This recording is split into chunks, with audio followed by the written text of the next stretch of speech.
اس نے کسی بدعتی کی توقیر کی، اس نے اسلام کی بنیادیں کھودنے کا کام کیا ہے، اس میں تعاون کیا ہے۔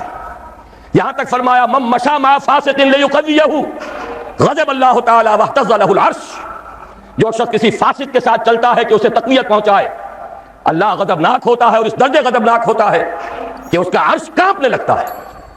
یہ تعلیمات ہے محمد عربی صلی اللہ علیہ وسلم کی، اور ہم اپنی اس بدترین غلامانہ ذہنیت کا آج تک مظاہرہ کر رہے ہیں۔ اور ابھی میری توجہ سورہ نور کی آیت نمبر 55 میں ارشاد ہوا وعد اللہ الذین آمنوا منکم وعملوا الصالحات، اے مسلمانوں تم میں سے جو لوگ ایمان اور عمل صالح کا حق ادا کریں گے، میں یہیں رک کر اللہ سے دعا کر رہا ہوں، آپ آمین کہیے، اللہم ربنا اجعلنا منہم، اے اللہ ہمیں ان میں داخل فرما، ان میں شامل فرما جو ایمان اور عمل صالح کا حق ادا کریں۔ ارشاد ہوتا ہے کہ تم میں سے جو لوگ ایمان اور عمل صالح کا حق ادا کریں گے، اللہ کا ان سے پختہ وعدہ ہے کہ انہیں لازماً زمین کی خلافت عطا فرمائے گا، جیسے کہ اس سے پہلے لوگوں کو خلافت عطا فرمائی، اور ان کے اس دین کو زمین میں تمکن اور غلبہ عطا فرمائے گا جو اللہ نے ان کے لیے پسند فرما لیا ہے۔ الیوم اکملت لکم دینکم واتممت علیکم نعمتی ورضیت لکم الاسلام دینا۔ تیسرا وعدہ وَلَيُبَدِّلَنَّهُم مِّن بَعْدِ خَوْفِهِمْ أَمْنًا، اور لازماً بدل دے گا ان کے خوف کی حالت کو امن سے۔ یہاں بھی میں ذرا چاہتا ہوں کہ اس وقت دنیا کے حالات نظر ڈالیے، ہم مسلمان اس وقت کس قدر گھبرائے ہوئے ہیں۔ عالم عرب امریکہ کے شکنجے میں آ چکا ہے پورا کا پورا، اور ان میں صرف ایک طاقت تھی کہ جو اسرائیل سے آنکھوں میں آنکھیں ڈال کر بات کر سکتی تھی، وہ خود اپنی حماقت سے اور دوسرے عرب ممالک کی حماقتوں کی بنا پر تہس نہس کر دی گئی۔ اور یہ جو غلبہ امریکہ کو حاصل ہوا ہے، یہ در حقیقت امریکہ کا نہیں، یہود کا غلبہ ہے۔ یہ ورلڈ زائنزم کے شکنجے میں پورا عالم عرب آ چکا ہے۔ غیر عرب عالم اسلام میں ہمارا جو حال ہے، مشرق سے ہمیں خطرہ ہے، نیو ورلڈ آرڈر ہمیں دھمکا رہا ہے، بے شمار اندیشے اور خطرات، اندرونی طور پر خلفشار ہے۔ امن تو بس ایک کہنے کی بات رہ گئی ہے، لیکن اللہ کا تیسرا وعدہ اس آیت میں یہ ہے کہ اگر ایمان اور عمل صالح کا حق ادا کرو گے تو وہ تمہارے خوف اور بد امنی کی حالت کو امن اور چین کی حالت سے لازماً بدل دے گا۔ یہ تینوں وعدے آئے ہیں بڑے ہی تاکید کے ساتھ۔ عربی زبان میں اہل علم یہاں موجود ہیں، عربی زبان میں اس سے زیادہ تاکید کا اسلوب ہے ہی نہیں۔ فعل مضارع سے پہلے لام مفتوح اور پھر نون مشدد، لَيَسْتَخْلِفَنَّهُمْ نمبر 1، لازماً خلافت عطا فرمائے گا زمین کی، وَلَيُمَكِّنَنَّ لَهُمْ دِينَهُمُ الَّذِي ارْتَضَىٰ لَهُمْ، اور لازماً ان کے اس دین کو جو اللہ نے پسند فرما لیا ہے زمین میں غلبہ عطا کرے گا، وَلَيُبَدِّلَنَّهُم مِّن بَعْدِ خَوْفِهِمْ أَمْنًا، اور لازماً بدل دے گا ان کے خوف کی حالت کو امن کی حالت سے۔ اس کا نتیجہ کیا نکلے گا؟ میرے رفیق کار چودھری رحمت اللہ بٹر صاحب اس کی طرف اشارہ کر چکے ہیں، یعبدوننی لا یشرکون بی شیئا، پھر وہ میری ہی بندگی کریں گے اور میرے ساتھ کسی شے کو شریک نہیں ٹھہرائیں گے۔ یہ بات اس وقت اجمالاً صرف عرض کر سکتا ہوں کہ شرک صرف عبادت میں نہیں ہے، شرک صرف عقیدے میں نہیں ہے، شرک سیاسی بھی ہے۔ غیر اللہ کی حاکمیت اس دور کا سب سے بڑا شرک ہے۔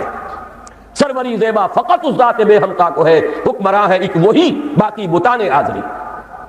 وہ غیر اللہ کوئی فرد ہو، کوئی فرعون ہو، کوئی نمرود ہو، یا کوئی ایک قوم ہو جو دوسری قوم پر حاکم بن کر بیٹھ جائے، یا خود کسی ملک کے عوام ہو جو حاکمیت کے دعوے دار بن کر کھڑے ہو جائیں، یہ سب کے سب در حقیقت فرائض ہے، نماردار، اور اس نظام کو تسلیم کرنا سب سے بڑا شرک ہے۔ لہذا یعبدوننی لا یشرکون بی شیئا، یہ نتیجہ ہے انفرادی سطح پر اللہ کی بندگی، توحید کا اقرار، نماز بھی اسی کے لیے، قربانی بھی اسی کی، ان صلاتی و نسکی و محیای و مماتی للہ رب العالمین، اور اجتماعی سطح پر نظام خلافت، انسان حاکم نہیں خلیفہ ہے۔ وَإِذْ قَالَ رَبُّكَ لِلْمَلَائِكَةِ إِنِّي جَاعِلٌ فِي الْأَرْضِ خَلِيفَةً یا داؤد اِنَّا جَعَلْنَاكَ خَلِيفَةً فِي الْأَرْضِ، انسان حاکم نہیں خلیفہ ہے۔ آخری ٹکڑا اس آیت مبارکہ کا وہ میرے اور آپ کے لیے ایک لمحہ فکریہ ہے۔ اللہ نے اتنے وعدے کر دیے، اتنی تاکید کے ساتھ کر دیے، اتنے پختہ وعدے کر دیے، ومن کفر بعد ذلک، جو شخص اس کے بعد بھی کفر اختیار کرے گا. اور جنرل صاحب نے ابھی آپ کو 3 آیتیں سنا دی سورہ مائدہ کی.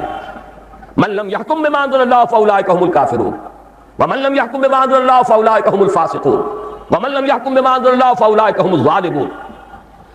اللہ کے حکم کے سوا کسی حکم کے مطابق فیصلہ کرنا یہی تو شرک ہے، یہی تو ظلم ہے، یہی تو فسق ہے، یہی تو کفر ہے. بتوں سے تجھ کو امید ہے، خدا سے نومیدی، مجھے بتا تو صحیح اور کافری کیا ہے.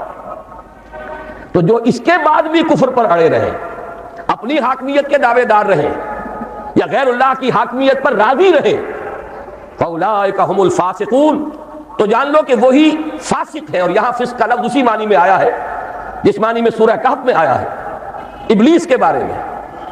وَإِذْ قُلْنَا لِلْمَلَائِكَةِ اسْجُدُوا لِآدَمَ فَسَجَدُوا إِلَّا إِبْلِيسَ كَانَ مِنَ الْجِنِّ فَفَسَقَ عَنْ أَمْرِ رَبِّهِ، وہ اپنے رب کے حکم سے نکل بھاگا، اس نے رب کے حکم سے سرتابی کی، سرکشی کی، بغاوت کی. اتنے پختہ وعدوں کے بعد بھی امت مسلمہ اگر خلافت کے نظام کو قائم نہ کرے اور خلافت عرضی کا جو وعدہ اللہ نے کیا ہے اس کے اپنے آپ کو مستحق نہ بنائے، تو اس سے بڑا کفر، اس سے بڑا شرک، اس سے بڑی ناشکری، اس سے بڑی ناقدری کوئی اور نہیں ہے. تو میرے اور آپ کے لیے یہ لمحہ فکریہ ہے کہ کہیں میں اور آپ اس ذیل میں شامل نہ ہو جائیں. جو حدیث میں نے آپ کو سنائی مسند احمد بن حنبل کی روایت ہے، راوی حضرت مقداد بن الاسود رضی اللہ تعالی عنہ مہاجرین میں سے ہیں، اور یہی وہ صحابی ہے جنہوں نے غزوہ بدر سے قبل جب حضور نے محفل مشاورت منعقد کی تھی اس وقت ایک بڑا پیارا جملہ کہا تھا کہ یا رسول اللہ صلی اللہ علیہ وسلم، آپ ہمیں موسیٰ کے ساتھیوں پر قیاس نہ کیجئے جنہوں نے کہہ دیا تھا فَاذْهَبْ أَنْتَ وَرَبُّكَ فَقَاتِلَا إِنَّا هَاهُنَا قَاعِدُونَ. ہم موسیٰ کے ساتھی نہیں، محمد کے صحابی ہیں رضی اللہ تعالی عنہم اجمعین وصلی اللہ علیہ وآلہ وسلم. آپ حکم دیجئے، جو حکم دیں گے ہم ہر قربانی دینے کے لیے تیار ہیں. آپ حکم دیجئے، کیا عجب کہ اللہ تعالیٰ آپ کو ہمارے ذریعے آنکھوں کی ٹھنڈک عطا فرمائے.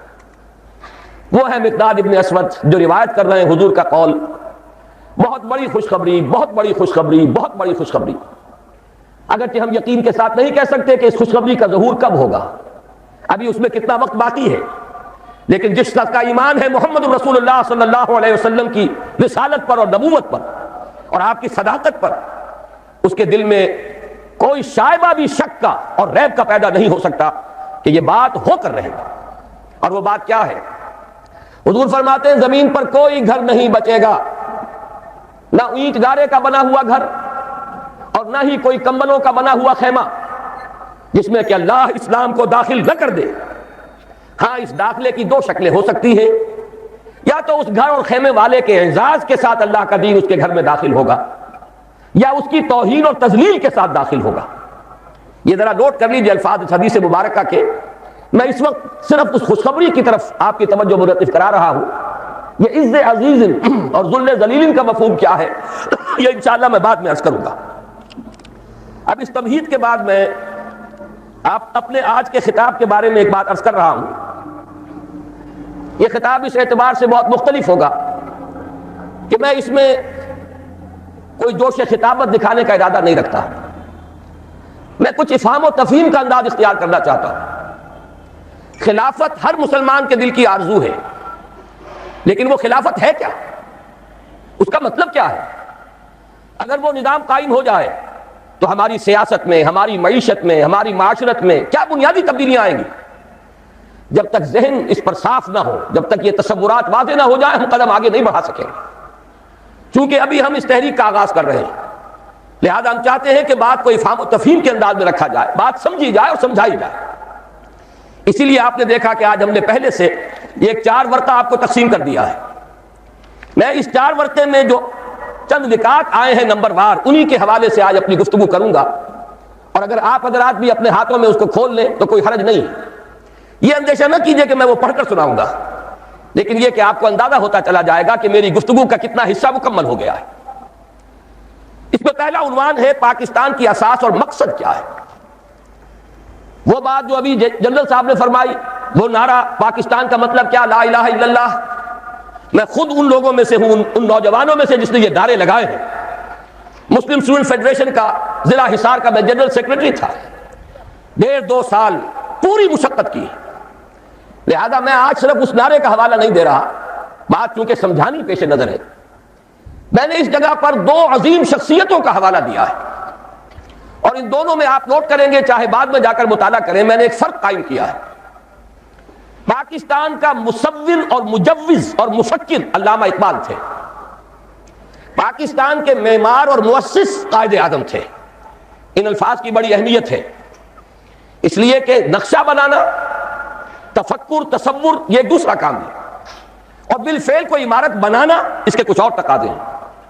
ہمارے یہ 2 عظیم رہنما، ان میں یہ فرق و تفاوت سامنے رہنا چاہیے کہ پاکستان کے مصور و مفکر علامہ اقبال تھے، جبکہ معمار، اس کے مؤسس، اس کے بانی قائد اعظم تھے. میں نے ان دونوں کے حوالے سے یہاں باتیں کی ہیں. علامہ اقبال کا خطبہ الہ آباد اہم ترین سنگ میل کی حیثیت رکھتا ہے تحریک پاکستان میں. افسوس کہ اس وقت اسے نگاہوں سے اوجھل کر دیا گیا. اس میں کچھ باتیں ایسی بھی ہیں جو شاید سب لوگوں کو پسند نہ ہو. یہاں پہ میں نے 3 باتوں کا حوالہ دیا ہے. علامہ اقبال نے بر عظیم پاک و ہند کے شمال مغرب میں ایک مسلمان مملکت کے قیام کے 3 مقاصد بیان کیے. نمبر 1 یہ کہ یہ متحدہ ہندوستان میں جو مسلم ہندو کشمکش اور کشاکش چل رہی تھی، یہی اس کا واحد حل ہے. نمبر 2 یہ کہ اس ذریعے سے مسلمانوں کو یہ موقع مل جائے گا کہ اسلام کا جو حقیقی نظام تھا، جو محمد عربی صلی اللہ علیہ وسلم نے عطا فرمایا اور ایک انقلابی جد و جہد کے ذریعے سے قائم فرمایا، جس کا اصل نمونہ خلافت راشدہ ہے، لیکن جس پر بعد کے دور ملوکیت میں پردے پڑ گئے ہیں.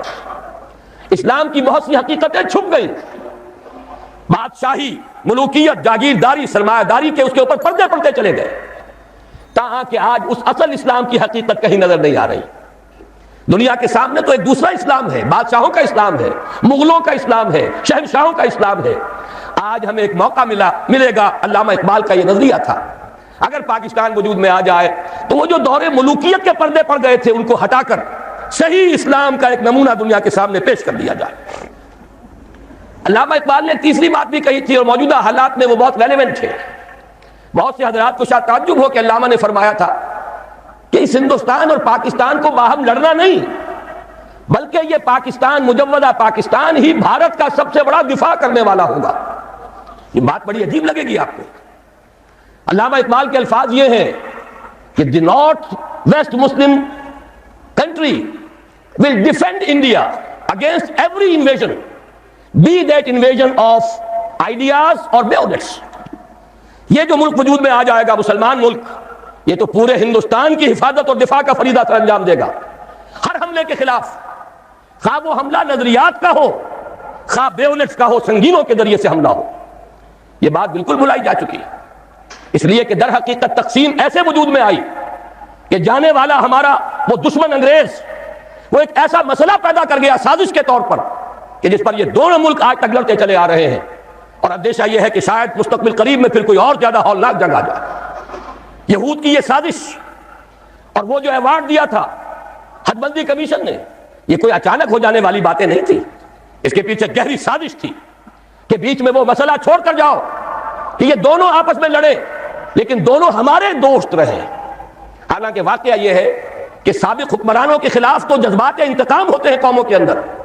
یہاں نقشہ یہ ہے، اتنی کامیاب پالیسی رہی ہے برطانیہ کی کہ دونوں اس وقت بھی تھوڑا سا وقفہ آیا تھا کہ ہم کامن ویلتھ سے نکل گئے تھے، دونوں اسی فطرات کے نخجیر ہیں، دونوں اسی کامن ویلتھ میں ہیں. اور واقعہ یہ کہ ہم نے تو جس بے غیرتی اور بے حمیت کا مظاہرہ حال ہی میں کیا ہے. کون ہے یہ ڈائن یا ڈائنا؟ اس کا یہ اعزاز، جبکہ محمد عربی صلی اللہ علیہ وسلم نے یہ فرمایا، من وقر صاحب بدعت فقد اہان علی حدم الاسلام.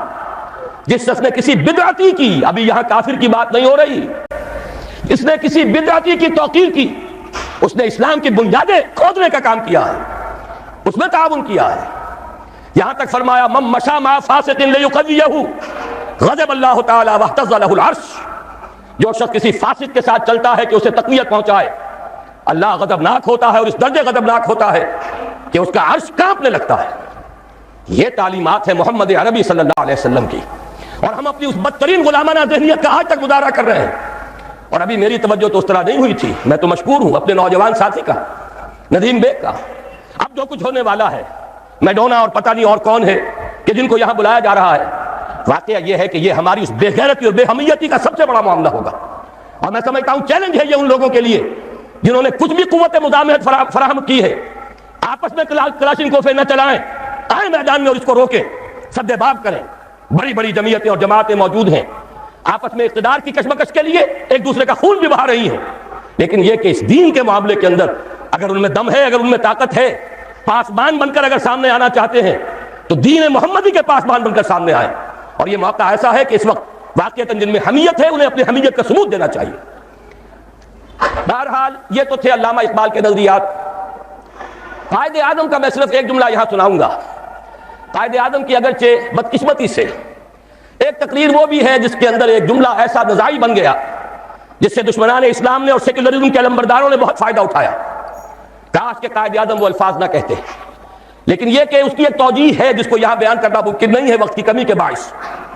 لیکن ان کے وہ ساری تقریریں دور تحریک پاکستان کی اور اس ایک خاص تقریر کے بعد کی تمام تقریریں ایک ہی مضمون پر گواہی دے رہی ہیں، جس کی نمائندگی کرتا ہے ان کا ایک بہت عمدہ تاریخی جملہ جو علامہ اقبال کے اس فکر کے بہت قریب ہے۔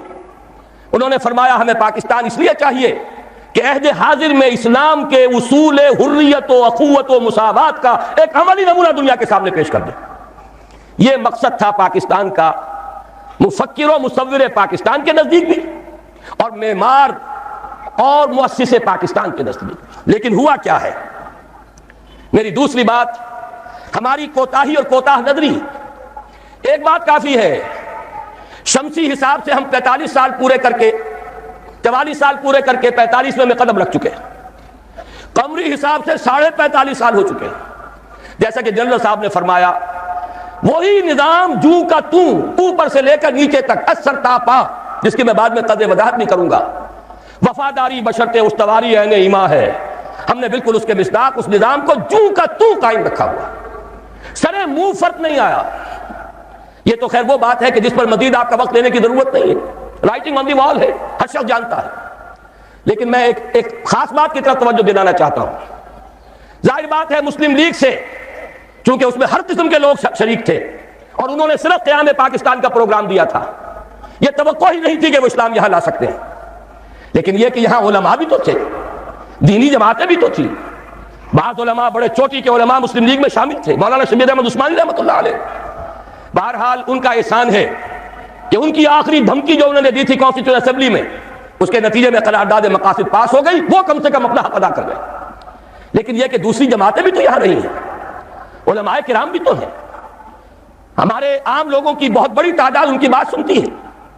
اگر یہ لوگ صحیح رخ پر چلتے تو یہاں یہ نظام برقرار نہیں رہ سکتا تھا۔ اصل ذمہ داری ان کی ہے، انہوں نے سیاست کے کھیل میں شریک ہو کر اپنا وقت ضائع کیا ہے۔ انہوں نے اقتدار کی کشاکش میں کبھی ادھر اور کبھی ادھر، آج اس کے حریف اور اس کے حلیف اور کل اس کے حلیف اور اس کے حریف، یہ کھیل کھیل کر بہت قیمتی وقت قوم کا ضائع کیا۔ مزید برآں ایک بہت اہم نکتہ عرض کر رہا ہوں، تیسری بات، کہ ہمارے دین کے حلقے کی طرف سے، علماء کرام کی طرف سے مطالبہ بھی اگر آتا ہے، میں ان کی بات چھوڑ رہا ہوں جو اسلام کو صرف سیاسی نعرے کے طور پر استعمال کرتے رہے، میں ان علماء کرام کی بات کر رہا ہوں جو مخلص ہیں۔ انہوں نے بھی صرف اسلامی قانون کی بات کی ہے، اسلامی نظام کی بات نہیں کی۔ ان دونوں میں ایک باریک سا فرق ہے۔ نظام نظام ہے، قانون اس نظام کو چلاتا ہے، قانون اس نظام کو تحفظ دیتا ہے۔ اگر نظام غلط ہے، ظالمانہ ہے، اس نظام کے تحت لوٹ کھسوٹ ہو رہی ہے، غریب غریب سے غریب تر، امیر امیر سے امیر تر ہوتا چلا جا رہا ہے، دولت کے انبار لگ رہے ہیں، آپ نظام کو تو کچھ نہ کہیں، جو کا توں برقرار رکھیں، چوری کی سزا نافذ کر دیں، ڈاکے کا سدے باب کر دیں، فائدہ کس کو پہنچے گا؟ غریبوں کو یا امیروں کو؟ ان کی حرام کی دولت کو تحفظ حاصل ہو جائے گا، ان کے عیش اور ان کے ایوان مزید محفوظ ہو جائیں گے، غریب کو تو اس سے کوئی فائدہ نہیں ہوگا۔ چوری اور ڈاکہ جو ہے وہ غریب کا تو ہوتا ہی نہیں، وہ تو امیر کا ہے۔ نظام ظالمانہ ہے اور غلط ہے تو قانون بہترین بھی ہوگا، اس نظام کو سپورٹ کرے گا، اسے تقویت دے گا۔ نظام کو بھی بدلنا ہے اور قانون کو بھی بدلنا ہے، یہ دونوں باہم لازم و ملزوم ہیں۔ اور ہمارے دین میں اس کے لیے اصطلاحات ہیں، دین اور شریعت۔ دین نظام ہے، دین ہمیشہ سے ایک رہا، حضرت نوح ہوں، حضرت ابراہیم ہوں، موسیٰ ہوں، عیسیٰ ہوں، حضرت محمد ہوں صلی اللہ علیہ وسلم وعلیہ الصلوۃ والسلام، سب کا دین ایک تھا۔ شرع لكم من الدين ما وصى به نوحا والذي اوحينا اليك وما وصينا به ابراهيم وموسى وعيسى ان اقيموا الدين. دین تو ایک ہے، شریعتیں بدلتی رہیں، شریعت موسوی اور تھی، شریعت محمدی اور ہے علی صاحب الصلاۃ والسلام. اصل سے دین، وہ دین کیا ہے؟ وہ در حقیقت ایک نظام زندگی ہے. سچا دین، عادلانہ دین، وہ دین نظام عدل و قسط ہے، وہ دین سسٹم آف سوشل جسٹس ہے. جب تک اس کو رائج نہ کیا جائے، اس کو نافذ نہ کیا جائے، محض قانون کے نفاذ سے کوئی مفید نتائج برآمد نہیں ہوں گے. اگرچہ میری بات سے غلط فہمی نہ ہو، میں دونوں کو کہہ رہا ہوں، دین بھی قائم کرو اور قانون اسلامی یعنی شریعت بھی نافذ کرو. لیکن ان دونوں کو اگر علیحدہ کر دیا جائے تو یہ جو اجزاء ہیں یہ غیر مؤثر ہو کر رہ جائیں گے. اس کو انگریزی میں کہتے ہیں آرگینک ہول. یہ ایک ایسی حیاتیاتی اکائی ہے کہ اگر اسے کاٹ دیں گے تو دونوں حصے ختم ہو جائیں گے. یہ دونوں ایک ہی وحدت کی حیثیت سے اپنے مطلوبہ نتائج پیدا کر سکتے ہیں. دین نظام اسلام کا نام ہے اور شریعت قانون اسلامی کا نام ہے. تیسری بات میں ذرا گنتی کر کے بھی بتا دوں کہ انگریز کی وراثت کو ہم نے کس کس اعتبار سے سنبھال کر رکھا ہے. مجمل باتوں کا وقت نہیں ہے، اب ان باتوں کو تفصیلاً سمجھنا ہے اور اس طرح سمجھنا ہے کہ آپ کو یاد ہو جائیں. میں نے یہاں 7 نکات معین کیے ہیں اور میں اپنے تقصیر فہم کا اعتراف کرتا ہوں، مزید کا بھی اضافہ ہو سکتا ہے. یہ تو رواں روی میں 1 مہینہ قبل کراچی میں ایک پریس کانفرنس مجھے کرنی تھی تو میں نے یہ تحریر لکھ لی تھی، لیکن میں سمجھتا ہوں کہ اس سے ایک پورا نقشہ سامنے آ جائے گا. سب سے پہلی چیز مخلوط قومیت، نیشنلزم، جس کی نفی پر علامہ اقبال نے وہ بات کہی تھی، وطنی قومیت، کہ ان تازہ خداؤں میں بڑا سب سے وطن ہے، جو پیرہن اس کا ہے وہ مذہب کا کفن. میں افسوس کے ساتھ کہہ رہا ہوں، میں انسان مند ہوں قائد اعظم کا، انہی کی جد و جہد اور انہی کی قیادت کے نتیجے میں پاکستان قائم ہوا، لیکن ہم اسلاف پرست نہیں ہیں. اسلاف میں بھی اگر کوئی بات غلط ہوگی ہم اس کا اقرار کریں گے، ببانگ دہل اس کا اعلان کریں گے. اگر حضرت ابوبکر صدیق بھی یہ فرما سکتے تھے کہ اگر میں سیدھا رہوں تو تم پر میری اطاعت فرض ہے اور اگر میں ٹیڑھا ہونے لگوں تو مجھے سیدھا کرنا فرض ہے، تو کسی دوسرے کا مقام اس سے بالا تر نہیں. افسوس کہ قائد اعظم نے جو الفاظ 11 اگست 1947 کو کہے پاکستان کے بارے میں تصور دیتے ہوئے، Muslims will cease to be Muslims and Hindus will cease to be Hindus, not in the religious sense because religion is the private affair of the individuals, but in the political sense. میرے نزدیک یہ مخلوط قومیت کا وہ تصور ہے ان الفاظ سے جو نکلتا ہے. توجیہ میں نے بھی کی ہے ان کے اس قول کی، میری کتاب استحکام پاکستان میں جو باب اس پر ہے اس پر میں نے مفصل توجیہ کی ہے، لیکن الفاظ ایسے ہیں بدقسمتی سے، جیسا کہ میں نے ابتدا میں عرض کیا تھا کہ سیکولرزم کے علمبرداروں کو اس سے دلیل ملی ہے. یہ مخلوط قومیت کا وہ نظریہ ہے جس کی نفی پر ہم نے تحریک پاکستان چلائی. پاکستانی قومیت، مسلم قومیت، اس کی بنیاد پر پاکستان بنا ہے. بہرحال ہم نے ابھی تک عملاً اسی مخلوط قومیت کے تصور کو اختیار کیا ہوا ہے. ہماری ایک ہی اسمبلی ہے، اس میں غیر مسلم بھی جائیں گے، مسلم بھی جائیں گے، وہ برابر کے ہیں، ان کے ووٹ وہاں پر کوئی میں فرق نہیں ہے. تو معلوم یہ ہوا کہ یہ تو مخلوط قومیت اور مسلم اور غیر مسلم کی ایک مشترک قومیت کا تصور ہے جو آج بھی ہمارے ہاں رائج ہے، اور اگرچہ ہم نے اس کی نفی پر پاکستان بنایا. دوسرے پارلیمانی جمہوریت، کیونکہ برطانیہ میں پارلیمانی جمہوریت تھی اور اس کی تو ہر شے کو ہمیں سنبھال کر رکھنا ہے. پارلیمانی جمہوریت سے لے کر کرکٹ کے گیم تک ہر شے کو پوری وفاداری کے ساتھ ہم نے قائم رکھا. شاہ ڈائنا کو بلایا تھا یہی دکھانے کے لیے کہ دیکھ لو، سرے منہ فرق نہیں آنے دیا ہم نے اس ملک میں، جیسا تم لوگ چھوڑ گئے تھے ویسا ہی آج قائم. ہمارے یہاں اس پارلیمانی جمہوریت کو سمجھ لیا گیا ہے کہ شاید یہ منظم من اللہ ہے اور تو کوئی راستہ ہے ہی نہیں، کوئی الٹرنیٹو ہے ہی نہیں. اس کو اصول موضوع بنا لیا گیا اس لیے کہ اس نے ہمیں یہ پارلیمانی جمہوریت کا تصور دیا اور تھوڑی سی اس کی ہمیں تربیت بھی دے دی تھی. تیسری چیز صوبوں کے نام اور اس کی حدود. معلوم ہوا کہ یہ تو شاید اللہ کے رسول نے معین کیے، معاذ اللہ، ان میں کوئی ادھر ادھر کا معاملہ نہیں ہو سکتا. سرائیکی صوبے کا نام لے لے تو کفر ہو گیا، کہیں کوئی اور صوبے کی تقسیم کی بات کرے تو ڈرتا ہے، کانپتا ہے. صوبوں کی سینکٹی، صوبوں کا تقدس اور اس کی بنیاد پر عصبیت جو دن بدن گہری سے گہری ہوتی چلی جا رہی ہے. یہ بھی در حقیقت کس کے صوبے تھے؟ انگریز نے اپنی انتظامی مصلحت سے بنائے اور ہم نے جو کے تو قائم رکھے ہوئے. نئے ضلع وجود میں آ گئے، نئی کمشنریاں وجود میں آ گئیں، لیکن صوبوں کی حدود یہ تو مقدس گائے ہے، سیکریٹ کاؤ، سیکروسینکٹ، اس میں کہیں کوئی تبدیلی نہیں آ سکتی.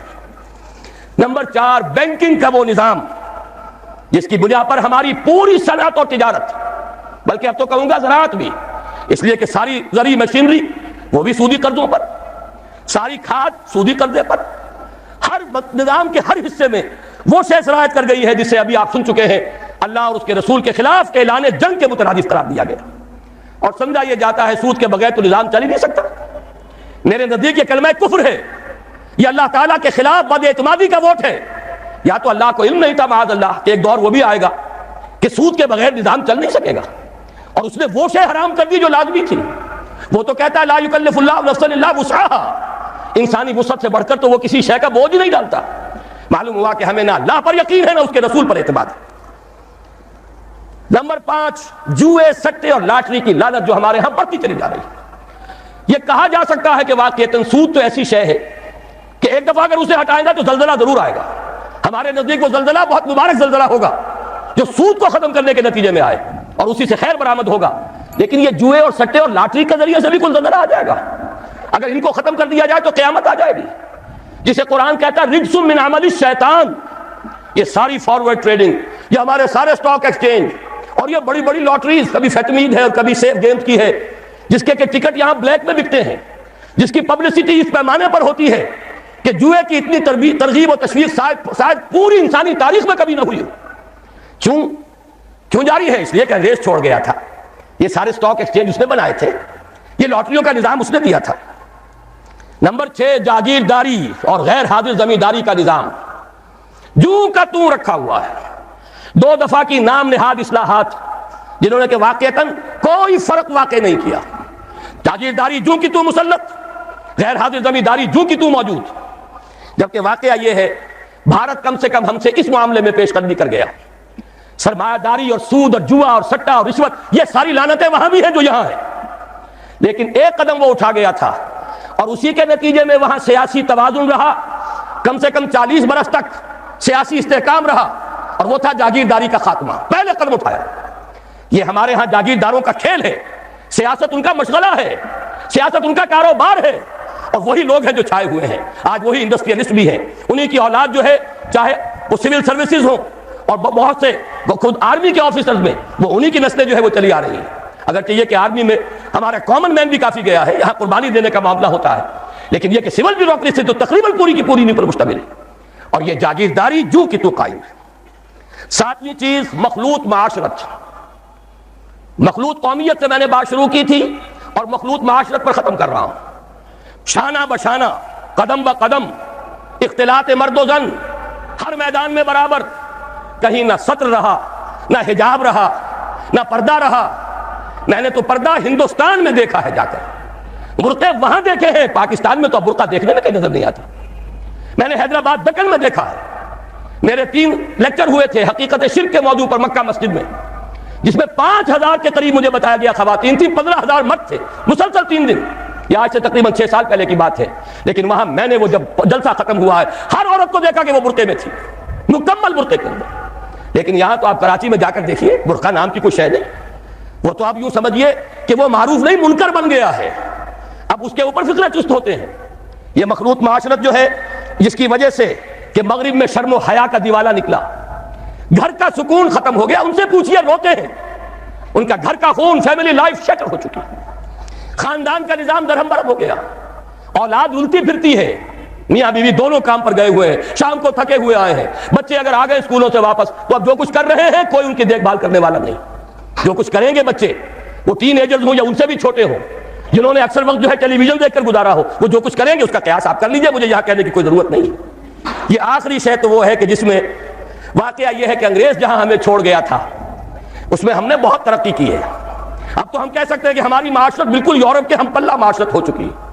بڑے دقیانوس کچھ گھرانے ہوں گے جن کے ہاں پردہ بھی ہے, شرم و حیا بھی کسی شے کا نام ہے, اور عصمت و عفت بھی کوئی شے ہے. باقی یہ کہ اکثر و بیشتر ہمارا جو حال ہو چکا ہے خصوصاً اونچے طبقات کا, معلوم ہوا کہ وہ تو اس معاشرت کے اندر ان سے بھی کہیں آگے نکل گئے. تیسری بات عرض کر رہا ہوں, تحریک پاکستان اور دفاع پاکستان, تحریک خلافت اور دفاع پاکستان. یہ بات آ چکی ہے, مجھے صرف اشارہ کر دینا کافی ہے. چونکہ ہم نے انحراف کیا اپنے وعدے سے, ہم پر اللہ کا عذاب آیا. صحیح کہا ہے مرزا ایوب بیگ صاحب نے کہ میاں طفیل صاحب حیران ہے عذاب کیوں نہیں آ گیا. عذاب تو آیا ہوا ہے, نظر کیوں نہیں آ رہا. سورہ توبہ میں اللہ تعالیٰ نے ارشاد فرمایا نفاق, اس کے اسباب.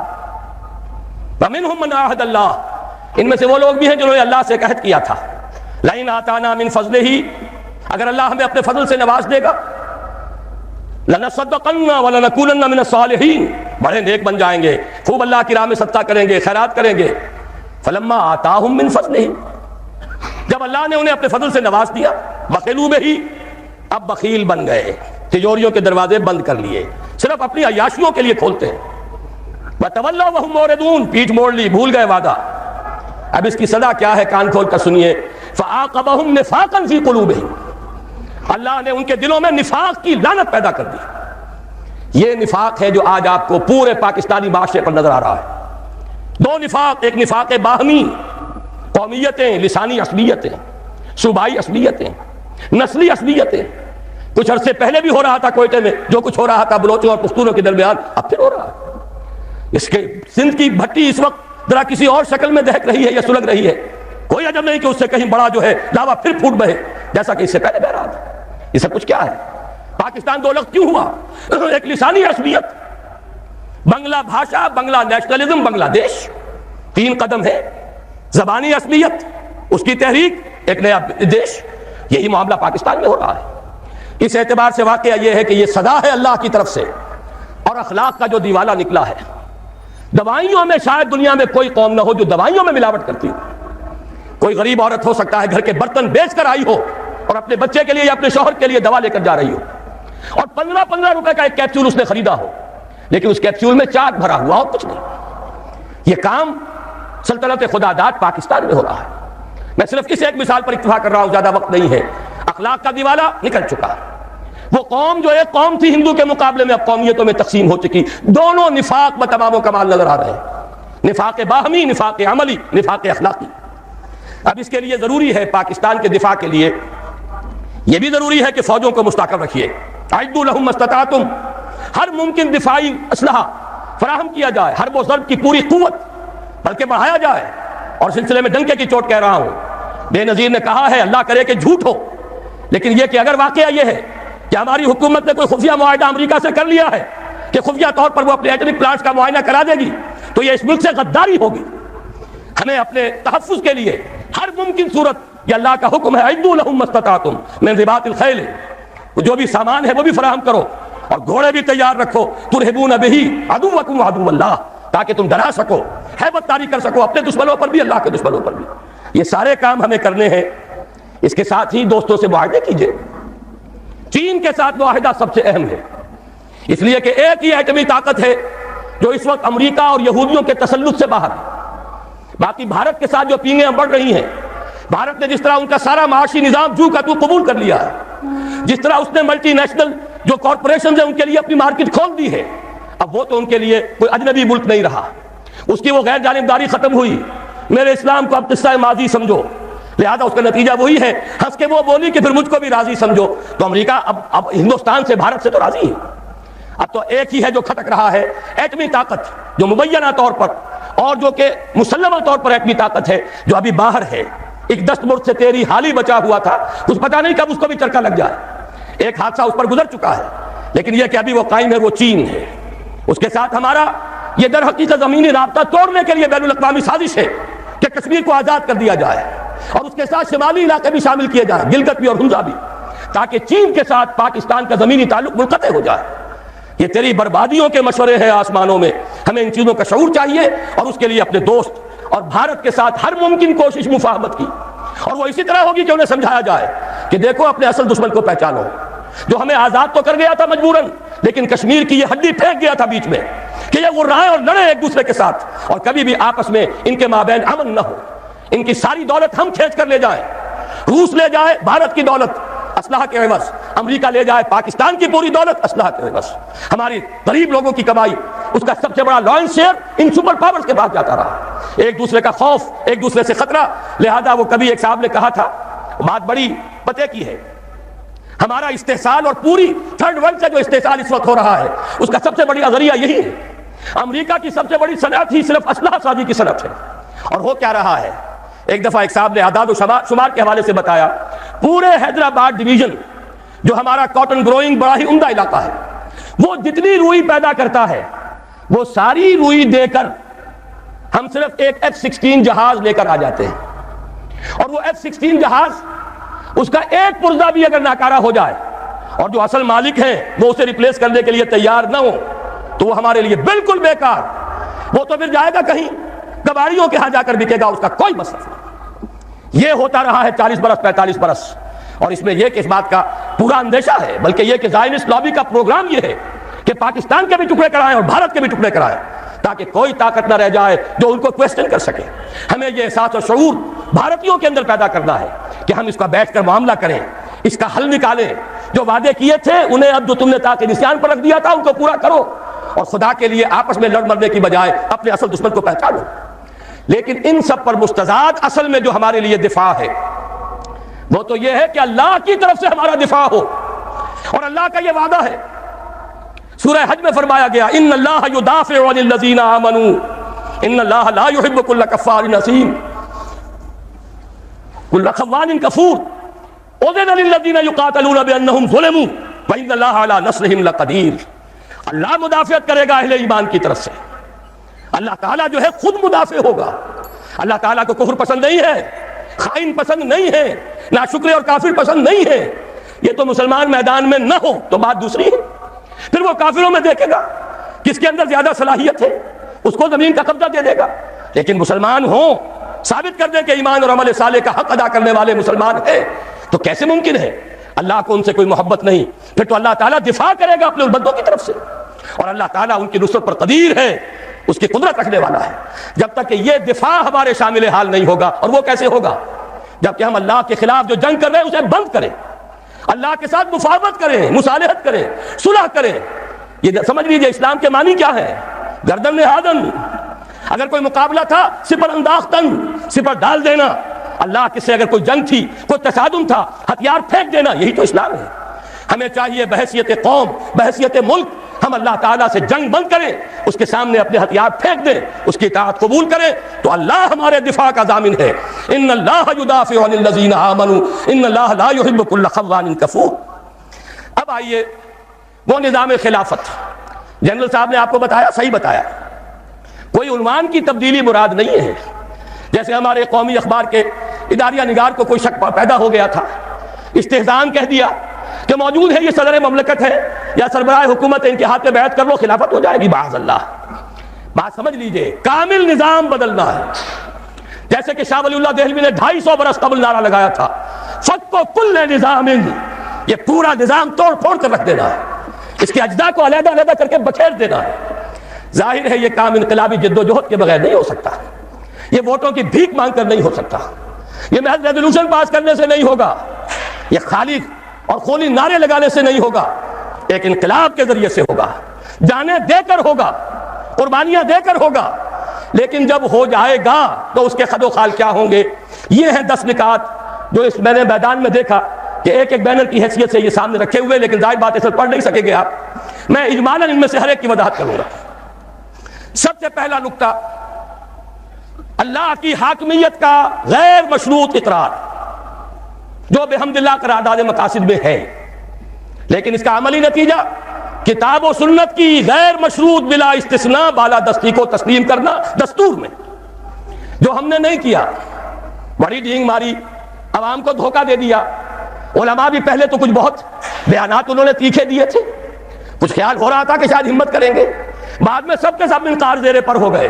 ایک دھمکی ملی، تم IJI کے ٹکٹ پر منتخب ہوئے ہو، سینیٹر بنے ہو، ہمارے بنائے بنے ہو، نہیں بول سکتے، لہذا چپ ہو گئے۔ ورنہ واقعہ یہ ہے، مولانا زاہد الراشدی کا ایک مراسلہ مجھے ملا تھا، وہ تمام علماء کو انہوں نے بھیجا کہ کیا مشروط بالادستی کتاب و سنت کی اسلام میں جائز ہے؟ ہر شخص کہے گا حرام، غیر مشروط بلا استثناء بالادستی، چاہے وہ نظام ہو اور چاہے وہ قانون ہو۔ ہم نے کہا ہے قرآن و سنت کی بالادستی بشرطے کہ وہ ہمارے نظام پر اثر انداز نہ ہو، یہ کلمہ کفر ہے۔ یہ وہ بات ہے جو قرآن کہتا ہے افتؤمنون ببعض الکتاب وتکفرون ببعض فما جزاء من يفعل ذلك منكم الا خزي في الحياة الدنيا ويوم القيامة يردون الى اشد العذاب وما الله بغافل عما تعملون۔ تو کیا تم ہماری کتاب کے ایک حصے کو مانتے اور ایک کو نہیں مانتے؟ تو جو کوئی بھی یہ کام کرے گا اس کی سزا اس کے سوا کچھ نہیں ہے کہ دنیا کی زندگی میں ذلیل و خوار کر دیے جائیں، جو کہ ہم ہیں اس وقت ہے۔ آج کیوں ذلیل کے کل تک نہ تھی پسند گستاخی فرشتہ ہماری جناب میں؟ اس کا جواب اس آیت میں ہے۔ الا خزي في الحیات الدنیا ویوم القیامۃ یردون الی اشد العذاب، اور قیامت کے دن ان کو شدید ترین عذاب میں جھونک دیا جائے. اور اللہ غافل نہیں ہے اسے جو تم کر رہے ہو. کس کو دھوکہ دے رہے ہیں؟ عوام کو دھوکہ دے لو گے؟ اللہ کو تو نہیں دے سکتے. عوام کو تم نے مطمئن کر دیا، ہم نے نفاذ شریعت ایکٹ پاس کر دیا، وعدہ پورا کر دیا، لیکن یہ کہ اللہ کے ساتھ یہ دھوکے بازی بہت مہنگی پڑے گی. اس کا ایک نتیجہ اور سمجھ لیجئے. یہ خیال جو ہے یہ غلط ہے کہ کوئی قانون سازی ہوگی نہیں. خلافت میں قانون سازی ہوگی، اس لیے کہ اللہ اور اس کے رسول کے احکام وہ تو گنے چنے ہیں، وہ تو حدود ہے، دائرہ ہے. اس دائرے کے اندر جو مباحات ہیں وہ سب کی سب اپنے مشورے سے ہم طے کر سکتے ہیں. کیا بجٹ بنائیں، ایلوکیشن کیا ہو، ٹیکسیشن کیا ہو، فورن پالیسی کیا ہو، ایجوکیشن پر کیا نظام بنایا جائے، اس میں ایلوکیشن کی طرح سارے کام جو اصل ہے وہ مباحات کا دائرہ ہے. اس کے اندر لیجسلیشن ہو سکتی ہے. وہ لیجسلیشن بھی عدالت نہیں کرے گی، کوئی مولوی نہیں کریں گے، بلکہ یہ کہ وہی اسمبلی کرے گی جو علامہ اقبال نے کہا تھا اپنے لیکچرز میں کہ آج کے دور میں اجتہاد بذریعہ پارلیمنٹ ہوگا. اس کے کیا معنی ہے؟ یہ نہیں کہ وہاں جاہل لوگ آ جائیں گے تو وہ اجتہاد کریں گے، بلکہ یہ کہ اجتہاد تو اہل علم کریں گے. البتہ جس کا اجتہاد نافذ ہوگا وہ ہوگا جسے پارلیمنٹ کی اکثریت تسلیم کرے. اور عدالتوں کو یہ اختیار حاصل ہوگا، جو اعلیٰ عدالتیں ہیں، سپیریئر کورٹس، وہاں ایک عام آدمی بھی جا کر دعویٰ دائر کر سکے گا کہ جناب دستور میں لکھا ہوا ہے کتاب و سنت کے خلاف کوئی قانون سازی نہیں ہو سکتی، فلاں قانون میں ثابت کرتا ہوں کتاب و سنت کے منافی ہے. عدالت کو اختیار ہوگا، وہ اس کو کل عدم قرار دے دے، گورنمنٹ کو نوٹس دے، اتنی مدت کے اندر اندر اس کی جگہ پر دوسری قانون سازی کتاب و سنت کے دائرے کے اندر کر لو، خلا کو پر کر دو، ورنہ فلاں تاریخ سے یہ قانون کل عدم ہو. یہ ہے پروسیس. اس پروسیس کو واقعہ یہ ہے کہ صحیح انداز میں شروع کیا تھا ضیاء الحق نے. نظری طور پر ہر ایک کے ساتھ انصاف کیا جانا چاہیے، جو اس نے کیا ہے اس کا بھی اقرار ہو، جو نہیں کیا ہے اس کا بھی اعلان ہو. انہوں نے کیا، شریعت کورٹ بنا دی اور یہی اصول طے کیا. شریعت کورٹ میں ہر مسلمان جائے، کوئی قانون ہو اس کے بارے میں اگر وہ ثابت کر دیں یہ کتاب و سنت کے منافی ہے، کل عدم ہو جائے گا. لیکن کیا نہیں کیا وہ بھی سمجھ لیجئے. شریعت کورٹ بٹھا کر اس کو ہتھکڑیاں بھی پہنا دی، بیڑیاں بھی پہنا دی. نہ ہمارے دستور کے بارے میں بول سکتے ہو، چاہے مفتی تقی عثمانی ہو اور چاہے پیر کرم بخش صاحب ہو اور کوئی بھی ہو، چاہے کوئی بڑے سے بڑا عالم نے لا کر بٹھا دیا، دستور پر بات نہیں کر سکتے، عدالتی قوانین پر بات نہیں کر سکتے، مالی قوانین پر بات نہیں کر سکتے، اور تو اور آئلی قوانین پر بھی بات نہیں کر سکتے. انا للہ و انا الیہ راجعون. کام بڑا اچھا کیا تھا، صحیح کیا تھا، لیکن یہ کہاوت ہے ہمارے ہاں، کوئی مہمان آیا ہو تو کہا جائے جناب یہ سب گھر آپ کا ہے اطمینان سے، لیکن دیکھیے کسی شے کو ہاتھ نہ لگائیے گا. یہ حشر ہمارے ہاں ہوا ہے اسلام کے ساتھ. دکھا دی بڑی شریعت کورٹ، جسٹس غلام علی صاحب پہنچ گئے اور ہمارے صاحب پیر صاحب پہنچ گئے اور تقی عثمانی صاحب پہنچ گئے اور بھی بڑے بڑے علماء پہنچ گئے، لیکن یہ کہ ان کو سجا کر بٹھا دیا گیا. ان چار طرف بالکل ہاتھ نہ لگانا، دیکھنا بھی نہیں. باقی کچھ قوانین ہے، ہوتا رہا ہے، ہوتا رہے گا، لیکن نہ مالیات کا نظام بدلے گا، نہ خاندانی نظام جو ہے اس میں جو کچھ کیا تھا ایک عامر مطلق نے پہلے ایوب خان نے اور اس کو دوسرے اس عامر نے مسلسل 11 برس تک تحفظ دیا ہے، جس کو تمام اس ملک کے جتنے بھی مسلمہ فرقے ہیں، جتنے مسلک ہیں، سنی، شیعہ، دیوبندی، بریلوی، اہل حدیث، جماعت اسلامی، سب نے یہ کہا کہ یہ غلط ہے، شریعت سے خلاف ہے، شریعت سے تجاوز ہے. لیکن وہ قانون 1962 سے لے کر 1992 آ رہا ہے، 30 برس سے جوں کا توں لاگو. اسی میں ضیاء الحق صاحب کے 11 سال بھی اور اسی میں ہماری شریعت کورٹ کے اتنے سال بھی سب جیت گئے ہیں. لیکن یہ کہ پرنالہ وہیں گر رہا، یہ نہیں ہوگا. لیکن یہ کہ اصل الاصول سمجھ لیجئے، حاکمیت اللہ کی، بالادستی کتاب و سنت کی، بغیر استثناء، نظام بھی قانون بھی، ان سب کے اوپر ان کی بالادستی. قانون سازی کیجئے، پارلیمنٹ بنائیے، مجلس ملی بنائیے، لیکن کوئی قانون کتاب و سنت کے منافی نہیں ہوگا. اگر کسی کو خطرہ ہے کہ یہ منافی ہے، جائے ہائی کورٹ میں، سپیریئر کورٹ میں، ثابت کر دے، علماء بھی جائیں، دلائل دیں، ثابت کر دیں کتاب و سنت کی حدود سے تجاوز ہو گیا ہے، کل عدم ہو جائے گا. یہ ہے سیاسی اور دستوری ڈھانچہ اس اسلامی نظام کا جو خلافت ہے. اس لیے کہ خلافت کے معنی ہی نیابت کے ہیں، حاکمیت کی نفی ہے اس میں. اسی لیے تو ہم نے جمہوریت کی اصطلاح ترک کر دی. جمہوریت کو کتنا ہی دھو لے، پاک کر لے، کتنے ہی پانیوں میں سے نکال لے، اس میں انسانی حاکمیت کا تصور کچھ نہ کچھ باقی رہ جاتا ہے. حیرت ہوتی ہے علامہ اقبال کے فرزند، وہ شخص جو کہہ گیا اسی شہر لاہور میں دفن ہے، یہ شہر اقبال ہے، شہر لاہور، کہ سروری زیبا فقط اس ذات بے ہمتا کو ہے، حکمراں ہے ایک وہی باقی بتانے آدری. ان کے فرزند ارجمند پارلیمنٹ کی ساورنٹی کا نعرہ لگا رہے ہیں. یہ ساورنٹی کا نعرہ لگانا اپنے والد کے فلسفے کی کامل نفی. دوسرا نقطہ، مخلوط قومیت کی نفی. خلافت میں خلافت المسلمین ہوتی ہے، خلیفہ خلیفت المسلمین ہوتا، غیر مسلموں کا نہیں. خلفائے راشدین امیر المومنین کہلاتے تھے. یہ ایمان اور اسلام کی بنیاد پر نظام ہے خلافت کا. غیر مسلم اس میں صرف ایک پروٹیکٹڈ مائنورٹی کے طور پر رہ سکتا ہے، اس کی حفاظت کا ذمہ لیا جائے گا، اسی لیے وہ ذمہ کہلاتے ہیں. بدقسمتی سے اس لفظ کو گالی بنا لیا گیا ہے. گالی نہیں ہے، ذمہ داری. خلافت ذمہ داری لے گی، کسی غیر مسلم کی جان مال آبرو پر کوئی آنچ نہیں آئے گی. اسے پرسنل لاء میں مکمل آزادی ہوگی، اسے مذہب اور عقیدے اور عبادت کی پوری آزادی ہوگی، اس کی عبادت گاہوں کا بھی اتنا ہی تحفظ کیا جائے گا جتنا مسجدوں کا. یہ ساری ذمہ داری لی جائے گی، اس لیے وہ ذمہ کہلاتے ہیں. لیکن ظاہر بات ہے خلافت کا نظام اللہ کی خلافت ہے، حاکمیت اللہ کی ہے، اور اس کا ذریعہ کتاب و سنت ہے. جو نہ اللہ کو مانے، نہ کتاب کو مانے، نہ رسول کو مانے، نہ قرآن کو مانے، نہ سنت کو مانے، انہیں لیجسلیٹو پروسیس میں کیسے شامل کریں، انہیں اس ریاست کی پالیسی میکنگ میں کیسے حصہ دیا جائے. ہاں فنی طور پر ان کی ملازمتیں ہو سکتی ہیں، وہ مختلف اداروں میں کام کر سکتے ہیں، لیکن جو پالیسی میکنگ ہے، جہاں ریاست اور حکومت کی پالیسیز بنتی ہیں، وہاں ان کا کوئی عمل دخل نہیں ہو سکتا. جہاں لیجسلیشن ہے، قانون بننا ہے، جو کتاب و سنت کے تابع بننا ہے، وہاں ان کا کوئی دخل نہیں ہوگا. وہ ہوں گے پروٹیکٹڈ مائنورٹی. یہی اب میں چاہتا ہوں اس حدیث کا ٹکڑا جو میں نے روک لیا تھا بیان کر دوں، اور یہ در حقیقت قرآن مجید کی ایک آیت کی روشنی ہے. حضور نے فرمایا تھا کہ پوری دنیا میں کوئی گھر نہیں بچے گا، نہ اینٹ گارے کا بنا ہوا اور نہ کوئی کمبلوں کا بنا ہوا خیمہ، جس میں اللہ اپنے دین کو داخل نہ کر دے. لیکن داخلے کی دو شکلیں ہوں گی، بعز عزیز او ذل ذلیل. یا تو عزت والے کا اعزاز اور یا کسی ذلیل کی تذلیل کے ساتھ. معنی کیا ہے اس کے؟ اگر گھر والا خود اسلام قبول کر لیتا ہے فَلِلَّهِ الْعِزَّةُ وَلِرَسُولِهِ وَلِلْمُؤْمِنِينَ، اب وہ بھی اس عزت کے اندر شریک ہو گیا جو اللہ کے لیے ہے، رسول کے لیے، اہل ایمان کے لیے. اس کے اعزاز کے ساتھ اس کے گھر میں اسلام داخل ہوا.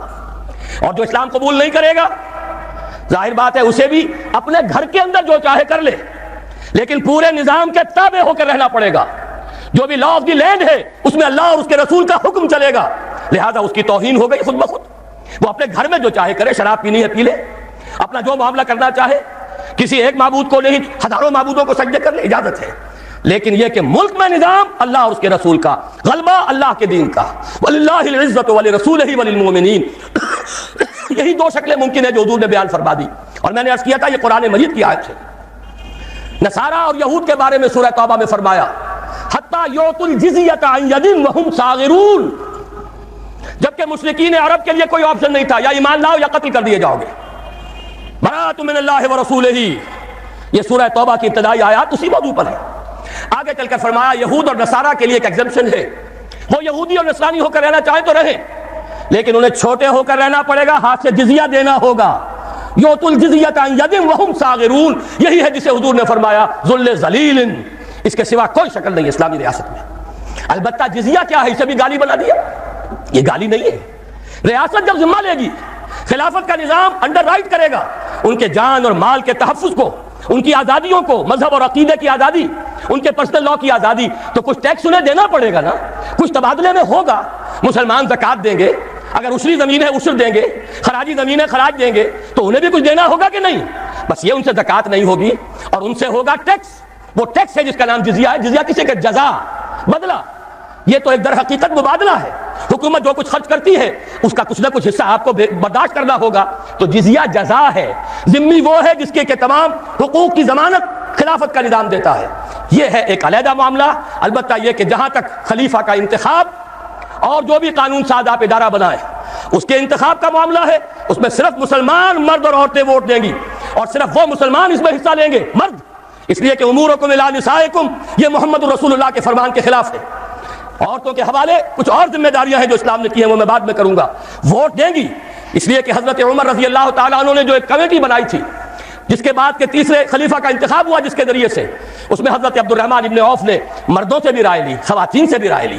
رائے کی حد تک ہمارے پاس مثال موجود ہے، لیکن یہ کہ اس سے آگے معاملات مملکت، معاملات ریاست، یہ مردوں کے لیے ہیں، عورتوں کے لیے نہیں.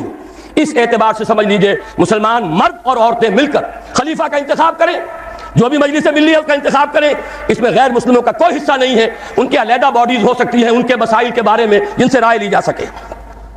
یہ ہے دوسرا نقطہ، مخلوط قومیت کی نفی۔ تیسرا نقطہ، خلیفہ کا انتخاب بلا واسطہ تمام مسلمان مرد اور عورتیں کریں گے، لیکن اس خلیفہ کا معاملہ وہ نہیں ہوگا جو پارلیمانی نظام میں ہے۔ خلفائے راشدین مشورہ لیتے تھے، مشورہ لینا فرض ہے، حضور سے کہا گیا شاورہم فی الامر، لہذا کون ہوگا جو اس سے مستثنا ہو؟ لیکن یہ ووٹوں کی گنتی کا معاملہ کبھی نہیں رہا اسلام میں۔ خلیفہ راشد نے کبھی گنتی کر کے ووٹ لے کر اور فیصلے نہیں کیے، بلکہ یہ کہ خلیفہ کو پورا اختیار ہے۔ کتاب و سنت کی تلوار تو سب پر ہے، ویسے ہی خلیفہ کے سر پر بھی ہے، لیکن اس کے دائرے کے اندر اسے ایک معین مدت تک کے لیے، اگرچہ خلفائے راشدین کے ہاں یہ معین مدت نہیں تھی، وہ تعزیز خلفاء تھے، لیکن وہ شے ہم پر لازم نہیں ہے، معین مدت مقرر کی جا سکتی ہے، لیکن اسے اختیار دیا جائے، وہ یہ نہ ہو کہ ہمیشہ پارلیمنٹ کی اکثریت کا محتاج رہے۔ خاص طور پر ہمارے ہاں جیسے ہی اسمبلی آئی، جو بھی حکومت بناتا ہے وزیر اعظم، اس کی ساری توجہ اسی پر ہوتی ہے، کہیں یہ مینڈک پھدک نہ جائے، کہیں یہ گھوڑا کہیں جا کر بک نہ جائے، کچھ اسے دو، 50 وزیر بنا دو۔ یہ بھی رہا ہے بلوچستان میں، شاید اب بھی ہے کہ جے یو آئی کے غالباً اس میں بلوچستان کی اسمبلی میں صرف 6 رکن ہیں اور 6 کے 6 وزیر ہیں۔ یہ تماشے اس پاکستان میں ہو رہے ہیں، کیوں؟ ایک بھی ہٹ گیا حکومت ختم، چند میڈک پھدک گئے حکومت ختم، چند گھوڑے بک گئے حکومت ختم۔ لہذا ساری توجہ اسی پر، کام کرے تو کیا کرے؟ کوئی نیک نیت آدمی ہو کوئی کام نہیں کر سکتا، اسے تو اپنی کرسی بچانے کی فکر ہو جاتی ہے۔ ہماری اس دنیا کے اندر بھی ایک دوسرا متبادل نظام ہے، صدارتی نظام ہے۔ وہ صدارتی نظام زیادہ قریب ہے نظام خلافت سے، اس لیے کہ وہاں کانگریس کی اکثریت کا پابند نہیں ہے۔ جو بھی صدر ہے امریکہ کا، اس کی اپنی مرضی ہے، اس کے مطابق وہ جس کو بھی وزیر بنانا چاہتا ہے سیکریٹری کہلاتے ہیں وہاں، ضروری نہیں کہ وہ کانگریس کا رکن ہو۔ جس کو سمجھتا ہے باصلاحیت ہے، فورن پالیسی میں اس کی نظر بڑی گہری ہے، مالیات میں یہ شخص بہت ماہر ہے، اور یہ اگر الیکشن لڑ کے نہیں آ سکا کوئی جرم نہیں ہے، یہ اس قوم کا فرد ہے، اس کی صلاحیتوں سے فائدہ اٹھانا قوم کے لیے ضروری ہے، لہذا اسے بڑے سے بڑے منصب کے اوپر فائز کیا جا سکتا ہے۔ آخر اسی دنیا میں وہ نظام بھی ہے۔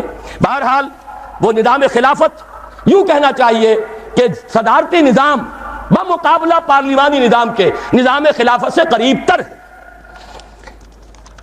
نمبر 4، یہ صوبائی عصبیت اور اس میں جو شدت پیدا ہو چکی ہے، اور دوسرے یہ کہ صوبوں کو جو ہم نے مقدس گائے سمجھ لیا ہے یا سامری کا بچڑا، یہ صوبے جو ہیں، اور ان میں یہ عدم توازن پہلے بھی تھا۔ ایک صوبہ مشرقی بنگال، مشرقی پاکستان، مغربی پاکستان کی پوری آبادی سے زیادہ آبادی رکھنے والا، اب بھی ہے پنجاب، تینوں بقیہ صوبوں سے زیادہ آبادی رکھنے والا، اور صوبے برابر۔ نتیجہ یہ ہے کہ پنجاب کو کبھی تو گالی کھانی پڑتی ہے، بلکہ کبھی کیا اکثر بڑے بھائی ہونے کے ناطے گالیاں اسے کھانی پڑیں گی، اور سب سے زیادہ نقصان بھی پنجاب کو برداشت کرنا پڑتا ہے۔ جو حکومت ہے اس کی اکثریت جو ہے پنجاب سے ہے، اسے قائم رکھنے کے لیے اب اکثریت کی ضرورت ہے دوسرے صوبوں سے بھی، لہذا وہ ڈکٹیٹ کراتے ہیں۔ ضیاء الحق 11 برس تک رہا اور وہ ایک بہاری کو پاکستان نہیں لا سکا۔ کیوں نہیں لا سکا؟ اس لیے کہ سندھی اس کے مقابلے میں کھڑے ہو جاتے تھے۔ یہ عصبیتیں جب تک نہیں ٹوٹیں گی اس وقت تک کوئی اچھے سے اچھا حکمران بھی یہاں کچھ نہیں کر سکے گا۔ پھر صوبے آپ نے اتنے بڑے بنا رکھے ہیں، ظاہر بات ہے ہائی کورٹ ایک ہوگی، جو بھی آپ کے لوگ ہیں جن کی شکایتیں ہیں لمبے لمبے سفر کریں اور جائیں، اور وہاں جا کر جو ہے وہ اپنا خط برداشت کریں، ہوٹلوں میں ٹھہرے۔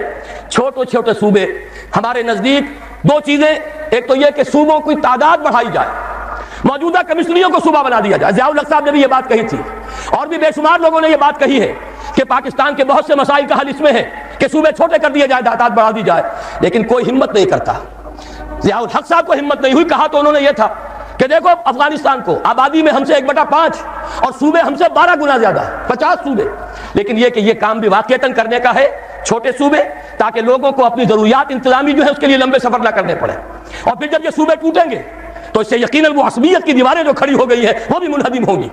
میں تو بھارت کی مثال دیتا ہوں، بلکہ اس میں ایک بات اور عرض کر رہا ہوں، یہ لسانی اور ثقافتی معاملات جو ہیں، نسلی، لسانی، ثقافتی، ان میں ہمارے یہاں افراط و تفریط ہے۔ یا تو انہیں سمجھ لیا گیا ہے منزل من اللہ، اور یا انہیں کہہ دیتے کفر، دونوں باتیں غلط ہیں۔ لسانی، نسلی، علاقائی عصبیت اور تعصب غلط ہے، لیکن لسانی، نسلی، علاقائی ثقافتیں اور زبانیں ہرگز کفر نہیں ہیں۔ ہر ثقافت اپنا حق رکھتی ہے کہ پروان چڑھے، ہاں اس میں سے جو چیز کتاب و سنت کے منافی ہے وہ نکال دیجیے، باقی وہ ان کا حق ہے۔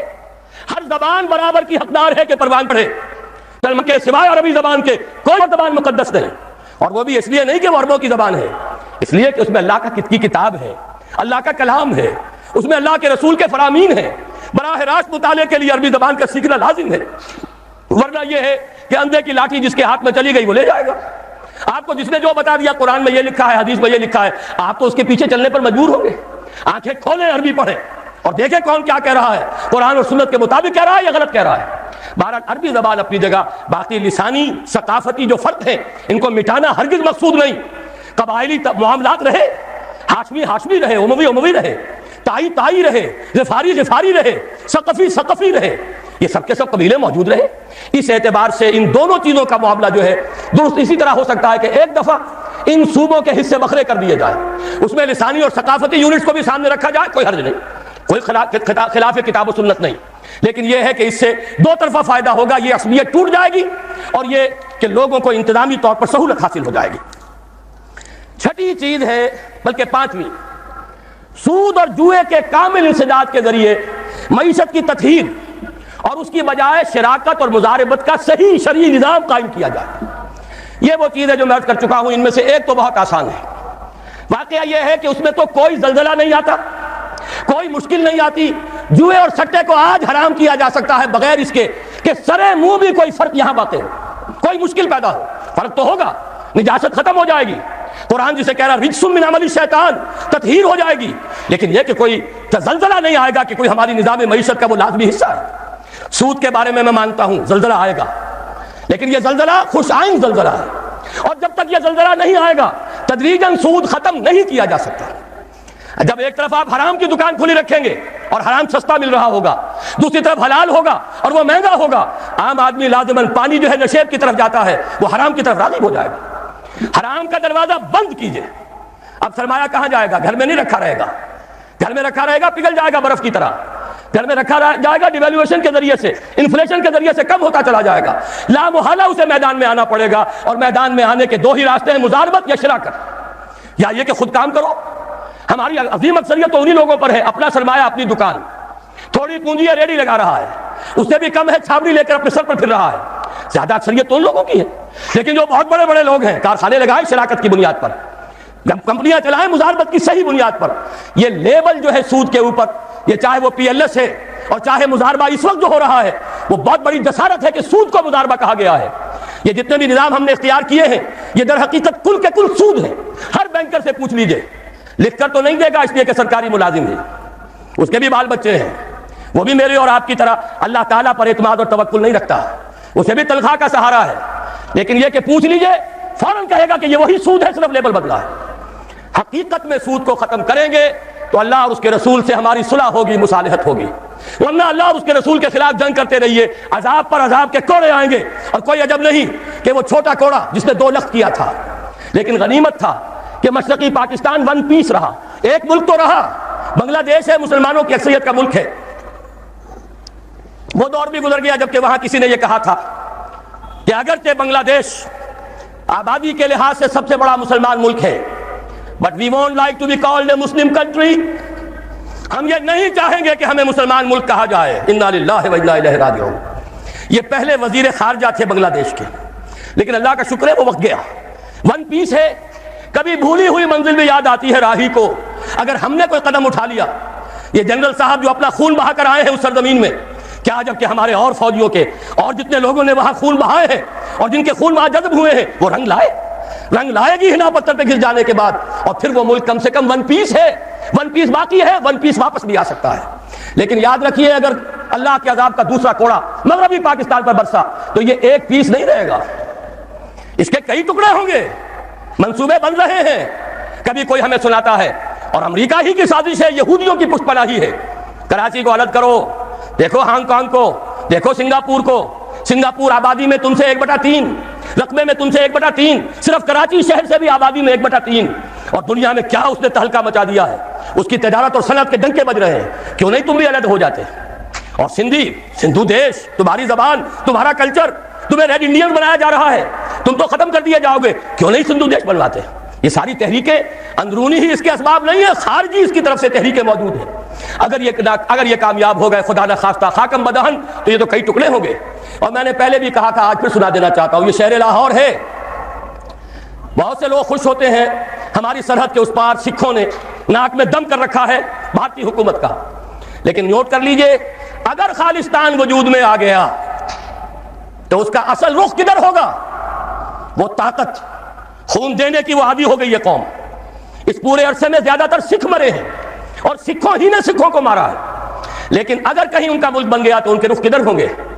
ان کا ہیرو رنجیت سنگھ کہاں دفن ہے؟ ان کا پنجا صاحب کہاں ہے؟ یہ ہری پور کیا ہے؟ ہری سنگھ نلوا کا یہ آباد کردہ شہر. مانسیرا کیا ہے؟ راجہ مان سنگھ کا صحرا ہے. یہ سارے علاقے تو یہاں ہیں. ادھر تو ان کا کوئی مقدس شہر ہی نہیں. امرتسر سے ادھر ہے جو بھی کچھ ہے ان کا تقدس. اور اگر خدا نہ خواستہ پاکستان کے ٹکڑے ہو گئے، اگر سندھ علیحدہ ہو گیا تو پنجاب ہوگا لینڈ لاکڈ. اس کے پاس تو کوئی سمندر نہیں. اور اس کے بعد واقعہ یہ ہے کہ سب سے بڑی دشمنی سرحد کے اس پار سے آئے گی. اور کوئی عجب نہیں کہ مہاراجہ رنجیت سنگھ کا دور دوبارہ آ جائے. ذرا مسلمان یاد تو کریں، اسی شاہی مسجد میں استبر بن گیا تھا. مسجدوں کی سیڑھیاں یہاں قرآن شریف کے نسخوں سے بنائی گئی. خالصہ ان پر پاؤں رکھ کر چڑھتا تھا، مسجد میں جاتا تھا اور گھوڑے بندھے ہوئے تھے. یہ دور کہیں لوٹ کر نہ آ جائے. شامت اعمال ماں کہیں اسی طریقے سے پھر دوبارہ ہم پر نازل نہ ہو جائے. لہذا دوڑو، زمانہ چال قیامت کی چل گیا. اٹھو وگرنہ حشر نہیں ہوگا پھر کبھی. اگر ہم نے یہاں پہ نظام خلافت کو نافذ نہ کیا اور یہ سود اور اس کے ساتھ جو جنگ ہم کر رہے ہیں اللہ کے اور رسول کے ساتھ اگر ختم نہ کی تو کوئی عزم نہیں کہ اللہ کے عذاب کا وہ کوڑا برس جائے. چھٹی چیز بڑی اہم ہے لیکن ذرا سا اس میں ایک علمی مسئلہ ہے. میں اس لیے اس بھرے جلسے میں وہ بیان کر رہا ہوں کہ میں یہ چاہتا ہوں کہ اب آپ کی اپنی زبانیں بھی کھلیں، آپ لوگوں سے بات کریں، آپ علماء دین سے پوچھیں یہ چیزیں حقیقت ہیں یا نہیں.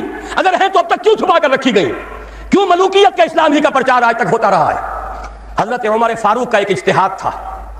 جو ملک مسلمانوں نے بزور شمشیر فتح کیے اس کی زمینیں کسی کی انفرادی ملکیت نہیں، مسلمانوں کی اجتماعی ملکیت. یہ مسلمانوں کے لیے وقف. مسلمان نہ صرف اس وقت کے مسلمان، آنے والے مسلمانوں کے لیے بھی وقف، ان کی بہبود، مجموعی بہبود کے لیے خرچ ہوگا. اس پر جو لوگ کام کریں گے وہ خراج دیں گے، چاہے مسلمان ہو چاہے غیر مسلم ہو. خراجی زمین قیامت تک خراجی رہے گی. چاہے بعد میں کہیں ہماری بدقسمتی سے، شامت اعمال سے کوئی غیر مسلم حکمران آ جائے، پھر اگر آزادی حاصل کی جائے سٹیٹس نہیں بدلے گا زمینوں کا. ونس خراجی آلویز خراجی. یہ ذرا سمجھ لیجیے علمی بات کیا ہے. قرآن حکیم میں ایک حکم ہے انفال کا، مال غنیمت کا. یہ سورہ انفال میں ہے، 10ویں پارے کی پہلی آیت ہے. اور دوسرا حکم ہے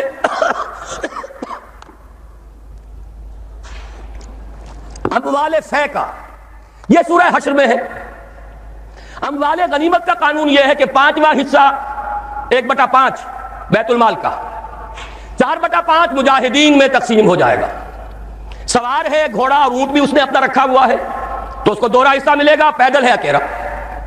اموال فے کیا ہے؟ کل کے کل بیت المال کے، کسی کا کوئی حصہ نہیں.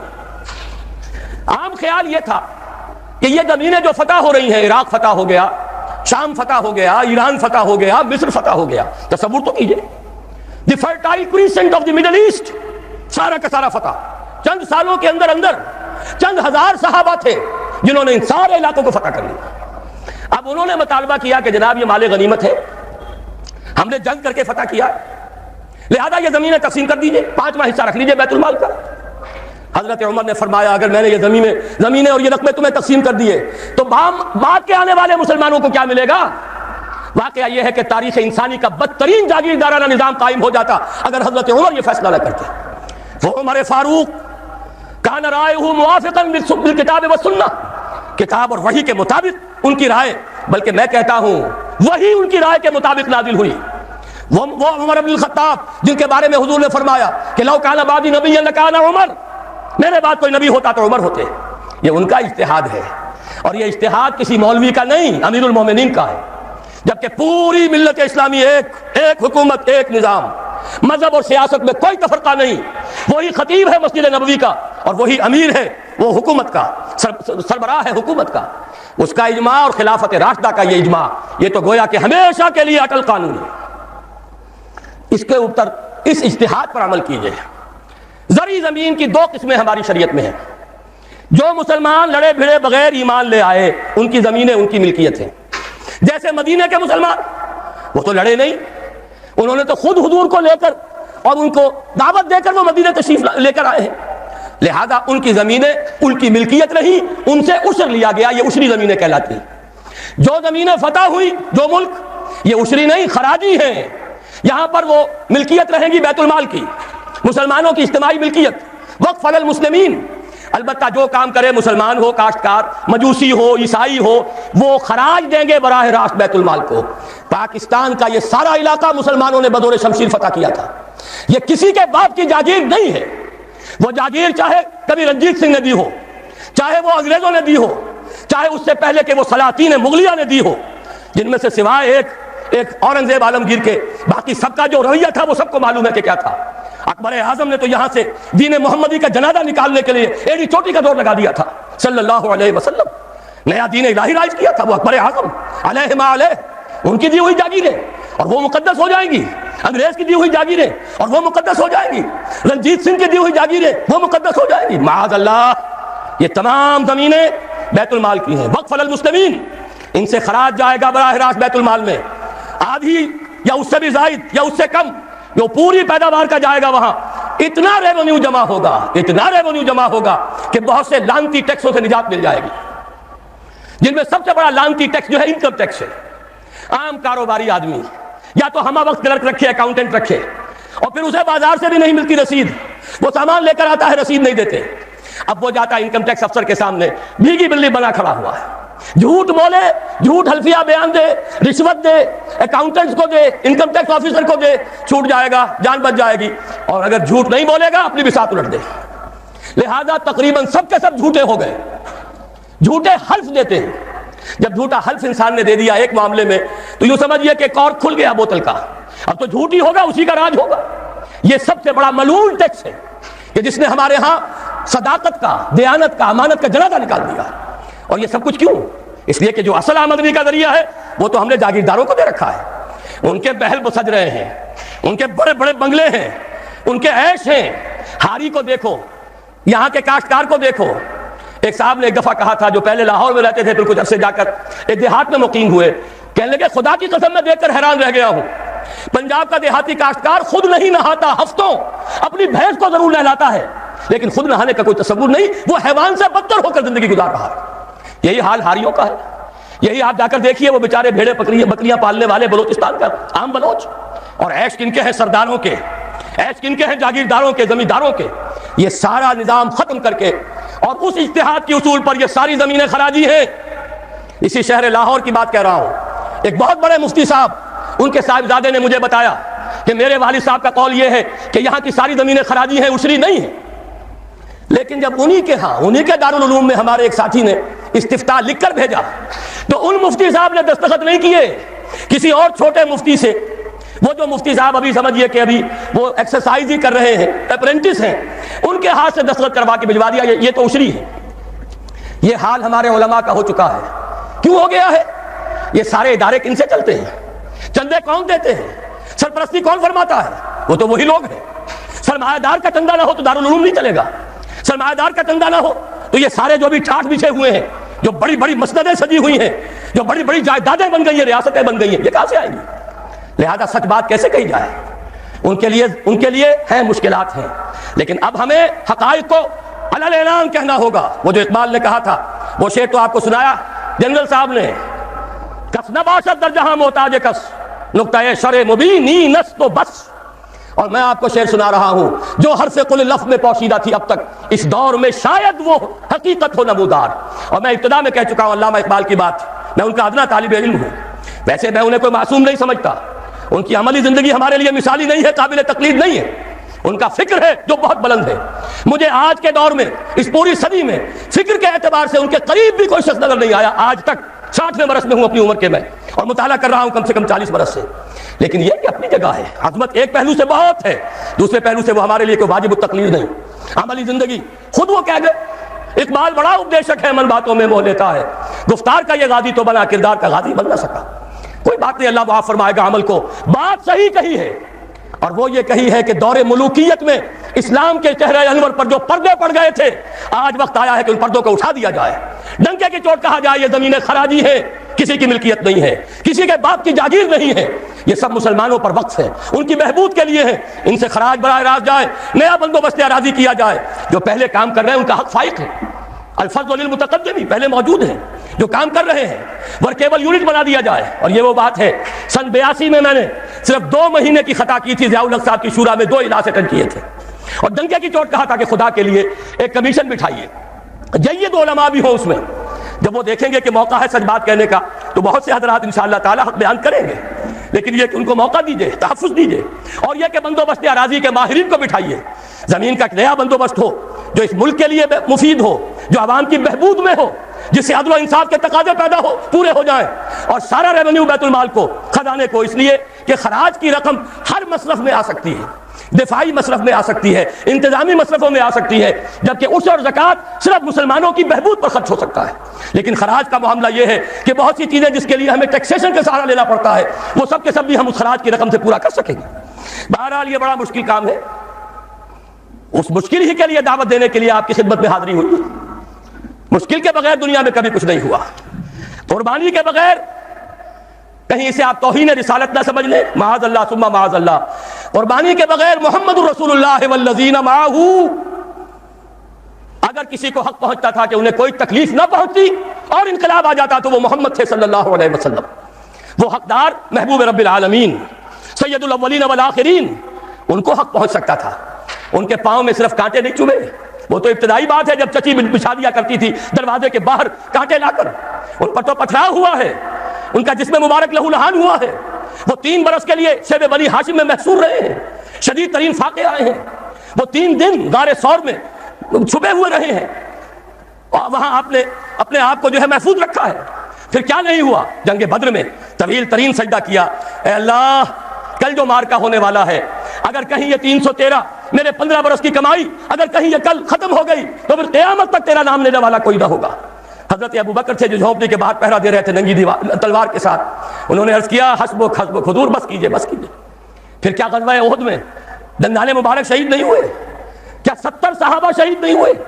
جن میں ایک حمزہ بھی ہے رضی اللہ تعالیٰ عنہ، اسد اللہ و اسد رسول ہی تو ہے ہی، چچا بھی ہیں، خالہ زاد بھائی بھی ہیں، دودھ شریک بھائی بھی ہیں، ساتھ کے کھیلے ہوئے ہم جوڑی بھی ہیں، ان کی لاش آئی ہے، ناک کٹی ہوئی، کان کٹے ہوئے، پیٹ چاک کر کے کلیجہ چبا ہوا۔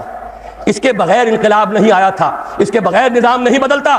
یہاں تو زرعی ٹیکس کوئی لگنے نہیں دیتا، مرکز سے ذرا سی کوئی پالیسی مجھے تو نہیں معلوم کہ کیا آئی ہوگی، مجھے کوئی توقع نہیں کہ وہاں سے کوئی خیر بھی آ سکتا ہے، لیکن یہ کہ کوئی ایسی تھی کہ وہ نازک مزاج شاہاں، ان کے لیے تو وہ بھی ناقابل برداشت ہو گئی۔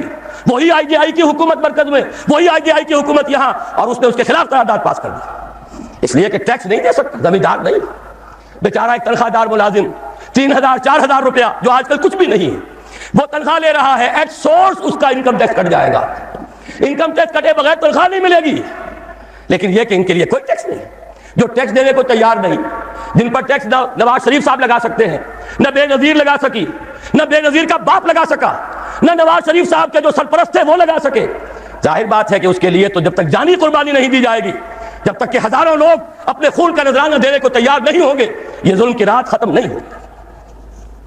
7ویں چیز زکوٰۃ کی کامل تنفیذ، اس کو بھی تھوڑا سا سمجھیے۔ بہت بڑا مذاق ہم نے اڑایا ہے شریعت اسلامی کا، بینک ڈپازٹ پر زکوٰۃ لگا دی، بڑا تیر مارا، زکوٰۃ نافذ کر دی، گویا کہ دھوکہ دیا لوگوں کو۔ ایک دھوکہ دیا زکوٰۃ آ گئی، دوسرا دھوکہ دیا سود گیا، جاء الحق وزهق الباطل، تو گویا کہ سارا کام تو ہو گیا، لیکن آدمی دیکھ رہا ہے نہ میرے حال کے اندر کوئی تبدیلی آئی، نہ سرمایہ داروں کی سرمایہ داری میں کوئی کمی آئی، نہ غریبی اور احتیاج ختم ہوئی۔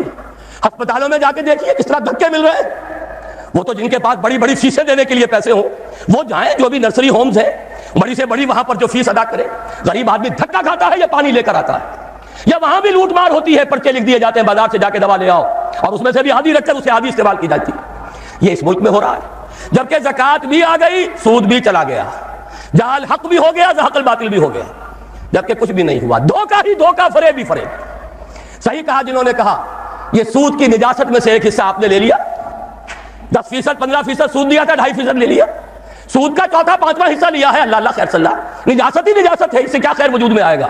ہاں کچھ مولوی خوش ہو گئے، کچھ مدرسوں کے وظیفے بن گئے، کچھ حقیقی اور کچھ مصنوعی دفتروں صرف رجسٹروں پر لکھے ہوئے مدرسے، ان کے لیے زکوٰۃ شروع ہو گئی۔ یہ ہوا ہے زکوٰۃ کی بدنامی کا 2 طرفہ کام۔ زکوٰۃ حقیقت میں ہے کیا، اس کو سمجھ لیجئے۔ زکوٰۃ کے اعتبار سے بھی شریعت اسلامی کے روح سے مال جو ہے وہ 2 قسم کا ہے۔ جیسے زمین میں نے عرض کیا 2 قسم کی، خراجی عشری، ایسے ہی مال باطنی، اموال باطنی، اموال ظاہری، کسی شخص نے گھر میں کچھ پیسہ رکھا ہوا پس انداز کر کے، یہ اموال باطنی ہے۔ کسی نے زیور رکھا ہوا ہے، چلیے سونے کی ڈلی رکھ لی ہے کسی نے، کسی برے وقت کے لیے، پتہ نہیں نوٹ جو ہیں وہ تو دھیلے کے رہ جائیں، جیسے کویتی دینار ہو گیا تھا، کہیں ایسی آفت نہ آ جائے تو تھوڑا سا سونا لے کر رکھ لو۔ یہ جو گھر میں چھپا ہوا مال ہے یہ اموال باطنی ہے، ان کی زکوٰۃ اسلامی ریاست نظام خلافت زبردستی نہیں لیتی، ورنہ تو گھر گھر جا کے جامع تلاشی کرنی پڑے گی، ٹرنک کھولنے ہوں گے، تکیے ادھیڑ کر دیکھنے ہوں گے کہیں کچھ رکھا ہوا تو نہیں ہے۔ اسلام کا نظام نظام فطرت ہے۔ اموال باطنہ میں آپ کو آزادی ہے، زکوٰۃ دیں جسے چاہیں دے دیں، آپ کا اور اپنے رب کا معاملہ ہے، وہاں حساب جا کے دے دیجیے گا۔ اموال ظاہری کی زکوٰۃ جبرن لی جائے گی۔ وہ کیا ہے؟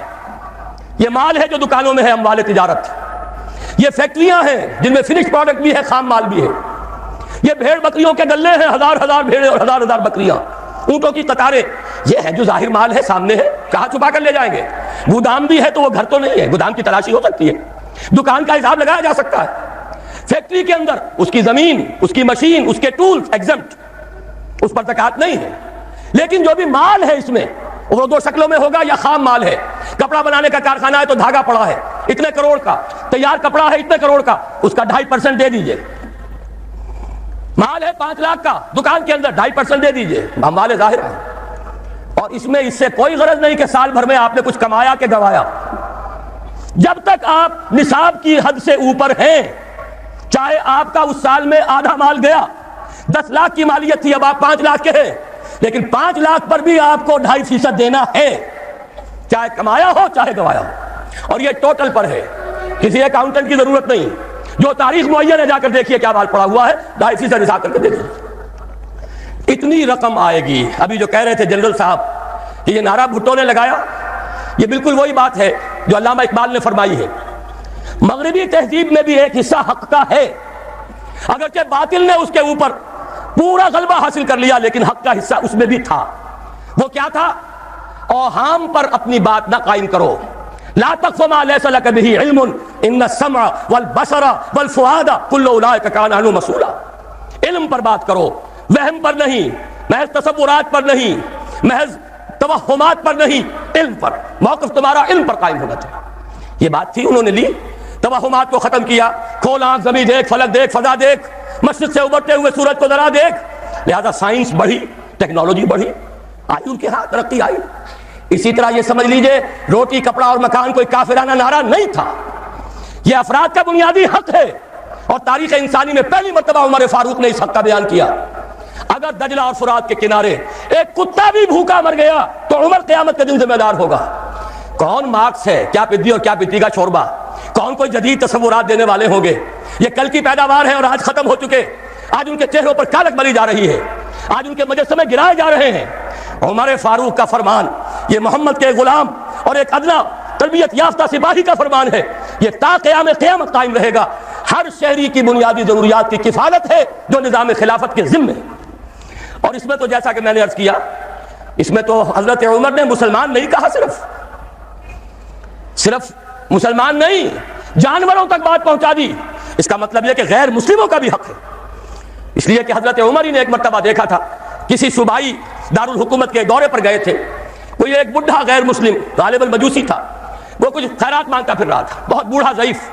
وہاں کے عامل سے حضرت عمر نے پوچھا یہ کیا معاملہ ہے، یہ خیرات مانگنے پر کیوں مجبور ہو گیا؟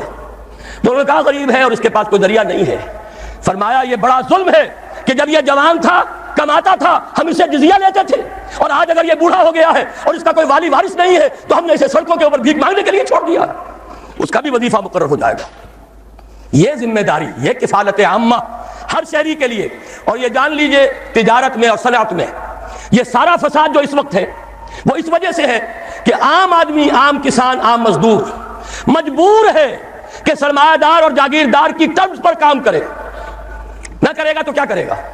ٹریڈ یونین بنا لیجئے، وہ بھی جیبی ٹریڈ یونین بنا لیں گے، ان کے اپنے ایجنٹ ہوں گے، اب لڑیے، خون کس کا جائے گا؟ مزدور ایک دوسرے سے ٹکرائیں گے، کچھ حاصل نہیں۔ اسلام نے کیا نظام دیا ہے؟ آپ غریب کو ضمانت دے دیجئے، اگر تمہیں صحیح ویج نہیں مل رہی، تمہیں صحیح مبادلہ نہیں مل رہا اپنی محنت کا، مت کام کرو، تمہیں بھوکا نہیں مرنے دیا جائے گا، تمہاری بنیادی ضروریات کی کفالت ریاست کرے گی۔ اب ہوئی برابر کی چوٹ، اگر کارخانے دار کہہ سکتا ہے کہ اگر آپ کو یہ چیز منظور ہے کام کیجئے ورنہ جائیے، سب مزدور چلے جائیں گے، میں لاک اپ کر دوں گا، کارخانہ بند کر دوں گا، لیکن یہ کہ مزدور اس وقت یہ نہیں کہہ سکتا، وہ تو کہے گا جناب اسی تنخواہ پر کام کروں گا، اس لیے کہ ایک دن کام نہ کرے شاید بچ جائے، 2 دن کام نہ کرے بچ جائے، تیسرے دن فاقہ آئے گا، اس کے پاس کھانے کو نہیں ہے۔ لیکن اگر معلوم ہو میری ریاست خلافت اللہ فی الارض، وہ ضامن ہے، وہ رب العالمین ہے، اور اسی کی رب العالمین کا یہ مظہر ہے نظام خلافت، رحمت للعالمین کا سب سے بڑا مظہر محمد رسول اللہ کی یہ نظام خلافت، یہ ضامن ہے، یہ مجھے بھوکا نہیں مرنے دے گا، یہ میرے بچوں کے لیے کوئی نہ کوئی چھت ضرور فراہم کرے گا، تو پھر اس کے پاس بھی بارگیننگ پاور ہے، وہ بھی قدم جما کر بات کرے گا کہ جناب یہ بیچ دیتے ہیں تو کام کروں گا ورنہ نہیں کروں گا۔ یہ ہے جو آسان ترین حل ہے۔ باقی یہ کہ جبر کیا تھا روس نے، اس کا حشر دیکھ لیا، اور سرمایہ دارانہ نظام اس وقت تو بڑا خوش ہے، اس کے ڈنکے بج رہے ہیں، اس کی فتح ہو گئی، سب سے بڑا دشمن سرنگو ہے، وہ تو سجدہ کیے ہوئے ہے، لیکن یہ کہ واقعہ یہ ہے سرمایہ دارانہ نظام کے اندر جو کنٹرڈکشنز ہیں، جو تضادات ہیں، اب وہ ظاہر ہوں گے۔ جب باہر مقابلہ تھا، اندر کی لڑائی ختم تھی، اب اندر سے فساد ابھرے گا، اندر سے ایکسپلوژن ہوں گے، یہ غیر فطری نظام، یہ غیر انسانی نظام، یہ غیر معقول نظام ختم ہو کر رہے گا۔ کاش کہ اس کی جگہ صحیح، معتدل، متوازن، عادلانہ نظام خلافت، اس کا کوئی نمونہ ہم دنیا کے سامنے پیش کر دیں۔ اس وقت پوری دنیا کی طرف ہماری ذمہ داری ہے، ساری نوع انسانی کے ہم مقروض ہیں کہ ہمارے پاس ہدایت ہے، لیکن ہم اس پر خزانے کا سانپ بن کر بیٹھے ہوئے ہیں، نہ خود عمل کرتے ہیں، نہ دوسروں کے سامنے نمونہ پیش کرتے ہیں۔ یہ خلافت کی تحریک اسی لیے ہے، یہ سارے نظام کو بدلنا پیش نظر ہے۔ آخری بات، کامل قانونی مساوات، یہ بھی لکھا ہوا ہے یہاں، قریب ہے، پڑھی بھی جا رہی ہے بات۔ کوئی صدر مملکت، کوئی خلیفۃ المسلمین، کوئی ترجیحی حقوق نہیں رکھتا۔ ابھی آپ سن چکے ہیں جنرل صاحب سے بھی، قانونی طور پر کامل مساوات یہ نہیں ہے کہ صدر امریکہ عدالت میں طلب نہیں کیے جا سکتے۔ کرنل اولیور نارتھ کی جو ہے جان پر بنی ہوئی ہے، ہیئرنگز ہو رہی ہے، پوری دنیا دیکھ رہی ہے، جھوٹا فریبی یہ کرنل، حالانکہ در حقیقت اصل فریبی، اصل بدماش وہ ریگن بیٹھا ہوا وائٹ ہاؤس میں عیش کر رہا ہے، حکم تو اس کا تھا، وہ تو ادنا غلام تھا، لیکن نہیں، اسے تحفظ حاصل ہے، وہ عدالت میں نہیں آ سکتا۔ یہ کہاں جائیں گے؟ ابھی ان کی رسائی نہیں ہے وہاں تک جہاں محمد عربی نے پہنچایا تھا نوع انسانی کو 1400 برس قبل صلی اللہ علیہ وسلم، وفداہ آباؤنا و امہاتنا۔ وہاں خلیفہ وقت بھی پیش ہوتا تھا، مدعی کی حیثیت سے بھی، مدعا علیہ کی حیثیت سے بھی، اسے اپنے کرتوں کا حساب دینا پڑتا تھا کہ کہاں سے بنا ہے۔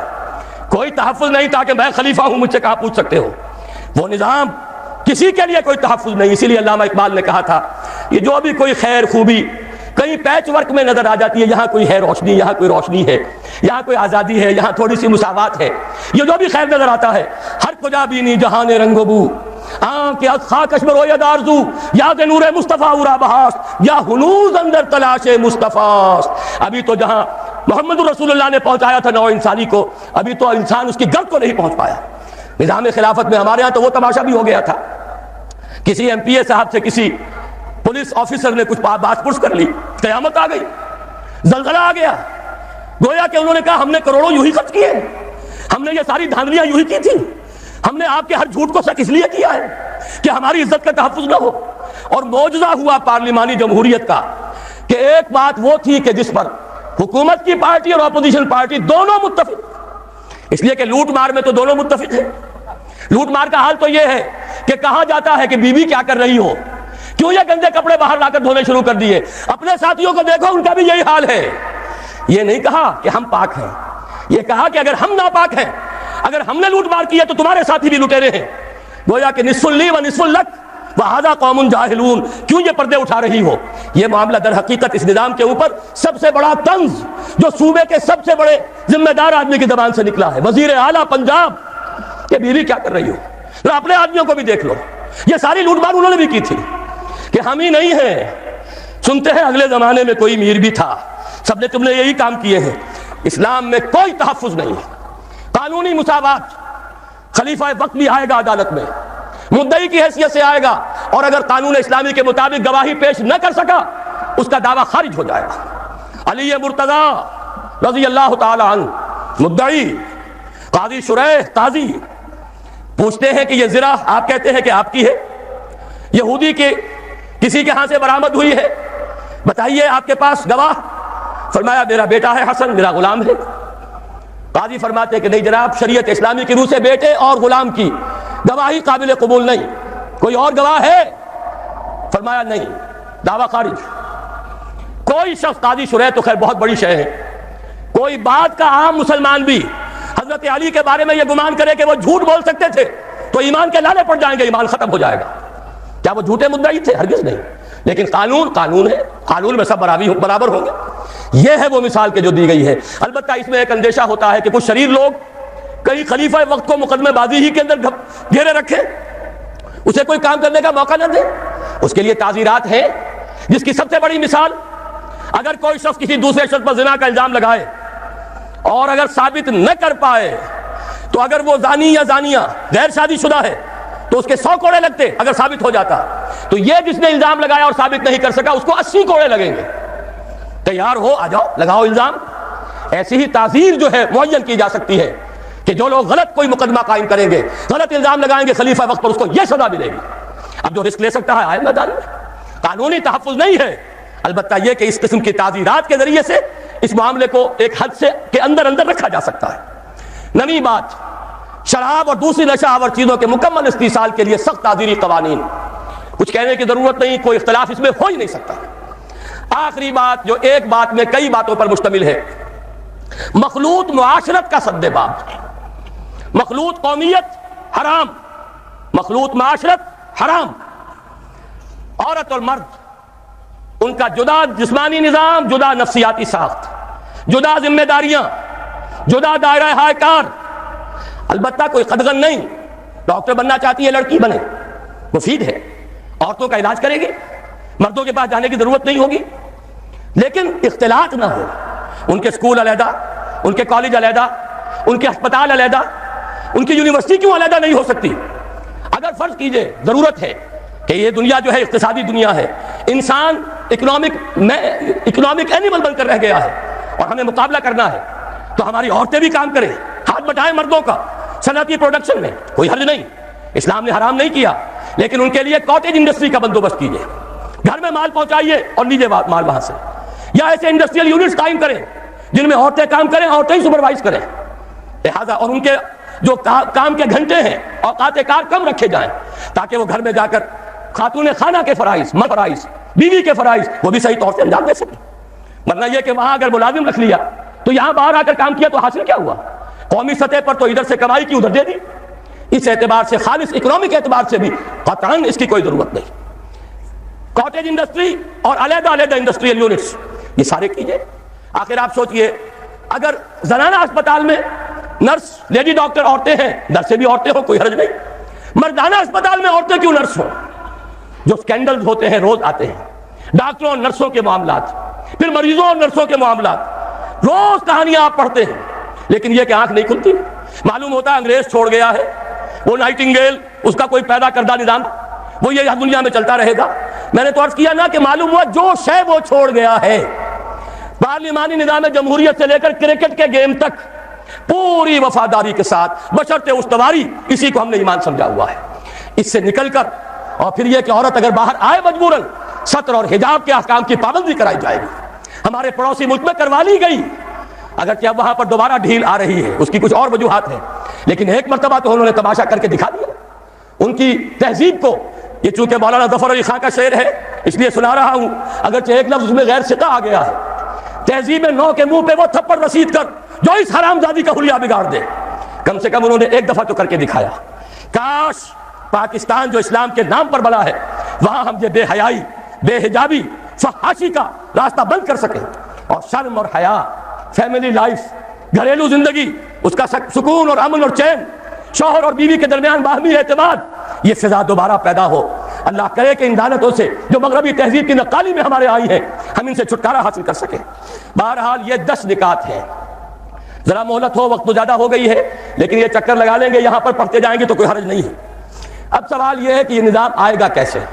میرے لیے بڑی سہولت ہے، میرے کچھ ساتھیوں نے پہلے ہی بیان کر دیا۔ پہلے یہ خلافت اپنی ذات پر نافذ کریں۔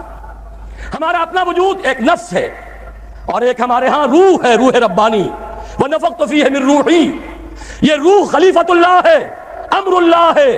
یسألونک عن الروح قل الروح من امر ربی، یہ روح حاکم ہو جائے، یہ خلیفت اللہ بن جائے نفس کے اوپر۔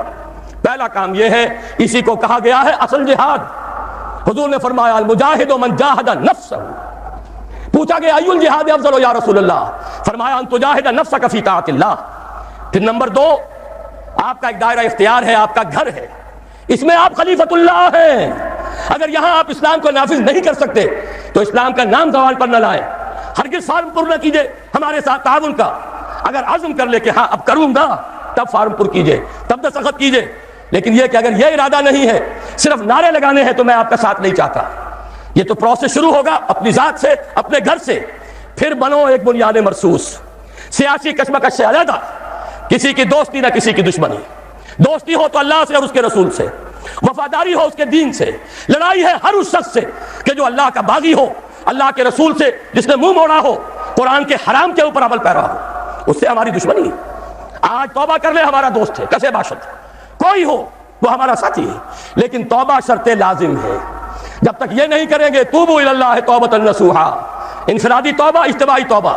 پھر جمع ہو کر بنیاد مرصوص بنو، سڑکوں پر آؤ. اب یہ حرام کام ہم نہیں ہونے دیں گے.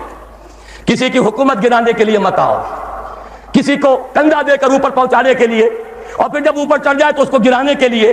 اسی کشمکش میں گزری میری زندگی کی راتیں، اس کے اندر پوری توانائیاں برباد نہ کر دو. اسلام کے لیے آؤ جب آنا ہو، منکرات کے خلاف آؤ جب آنا ہو. ڈٹو اور منکرات کا استحصال کرو طاقت کے ساتھ، بالید، نہیں عن المنکر بالید. لیکن کب؟ جبکہ خود اپنے اوپر نافذ کر چکے ہو، جبکہ مل جل کر ایک طاقت بن چکے ہو، ایک جماعت کی شکل اختیار کر چکو، جبکہ ایک امیر کی بات سنو اور اس کی اطاعت کرو. تب یہ مظاہرے ہوں گے، تب میدان میں آنا ہوگا، تب للکاریں گے اور تب جانے نثار کریں گے. اللہ کرے کہ وہ وقت آ جائے ہماری زندگیوں میں آئے گولیاں ہیں اور ہمارے سینے ان کے سامنے ہوں، ہماری پیٹھ پر کوئی گولی نہ لگے. لیکن یہ کہ پہلے وہ مراحل طے کر کے. بہرحال اس کام کے لیے ہم نے تنظیم اسلامی قائم کی، بیعت کا اصول اختیار کیا. البتہ بعض حضرات نے کہا کہ ذرا ایک دائرہ اور پیدا کرو. جو لوگ اقرار کر لیں، تم سے بیعت کریں نہ کریں، چھوڑ دو اس بات کو. اقرار کر لیں، انہیں اپنا معاون سمجھو. جنرل صاحب بیٹھے ہوئے ہیں، انہوں نے سب سے پہلے آ کر مجھ سے یہ کہا کہ ایک ایسا ایکسٹینڈڈ پلیٹ فارم جس میں اور لوگ بھی آ سکیں. بیعت کا معاملہ بڑا مشکل ہے، بہت وقت طلب ہے. آدمی پوری طرح ٹھوک لے، بجا لے، دیکھ لے، پورا اطمینان کر لے تبھی ہمت کر سکتا ہے. لیکن یہ کہ کیوں اس سے پہلے لوگوں کو دور رکھتے ہو؟ کیوں نہیں کوئی تعاون کا خانہ جو ہے کھول دیتے؟ اس کا آغاز ہم نے کیا. اور بہرحال جب یہ پہلا میرا اعلان آیا، جنرل صاحب میرے گھر پر آئے، قرآن اکیڈمی میں آئے. انہوں نے فرمایا کہ سب سے پہلے میں اپنے آپ کو پیش کرتا ہوں. وہ جو معاہدہ ہے یہاں پر آپ کو جو دیا گیا ہے 4 ورقہ، اس میں وہ معاہدہ تعاون موجود ہے. 3 باتیں. نمبر 1، یہ جو کچھ میں نے بیان کیا اور جو کچھ کتاب آپ کے پاس ہے، اس میں جو بھی منشور بیان ہوا، جو طریقہ کار بیان ہوا، اگر اس سے اتفاق ہے، نمبر 1 عہد کریں کہ میں بھی شریعت پر کاربند رہنے کی پوری کوشش کروں گا. نمبر 2 اور نمبر 3، باقی اس خلافت کے لیے دامے درمے سخنے، تن من دھن سے تعاون کرنے کے لیے تیار رہوں گا. یہ 3 عہد کر لیں تو فارم پر کر دیجئے، تاکہ ہم آپ کے ساتھ پھر رابطہ کریں گے، دیکھیں گے کتنے لوگ ہیں، پھر ان کی کوئی تنظیم ہو، ان کے کوئی کاڈرز ہوں، ان کو منظم کیا جائے. چلیے ان میں سے جو مطمئن ہوتے چلے جائیں گے، جو قریب آ کر دیکھ سکیں گے، تنظیم میں آئے. اصل تو وہی ہوگی، وہ جمعیت منظم لوگوں کی سم و طاعت فی المعروف کے بندھن میں بن جانے والی، وہ اصل طاقت ہوگی. جیسے حضور نے ایک بڑی پیاری تشبیہ دی ہے دین اسلام کی تعلیمات کے بارے میں. فرمایا اسلام کی ایک جڑ ہے اور وہ کلمہ شہادت ہے، ایمان ہے. ایک اس کا تنا ہے، وہ ہے اقامت الصلاۃ و ایتاء الزکوٰۃ. ایک اس کی چوٹی ہے، وذروۃ السنام منہ الجہاد فی سبیل اللہ. میں نے یہی تمثیل اپنے بعض رفقا کو ابھی کراچی میں بتائی کہ ہماری یہ تحریک بھی اس کی ایک جڑ ہے. وہ جڑ ہے دعوت رجوع القرآن. خیرکم من تعلم القرآن وعلمہ. قرآن پڑھو، پڑھاؤ، سیکھو، سکھاؤ، اپنی آنکھوں سے پڑھنے کے قابل ہو جاؤ. اتنی عربی سیکھو کہ بغیر ترجمے کے، حجاب کے، براہ راست قرآن تم سے ہم کلام ہو سکے. تیرے ضمیر پہ جب تک نہ ہو نزول کتاب، گرا کسا ہے نہ راضی نہ صاحب کشاف.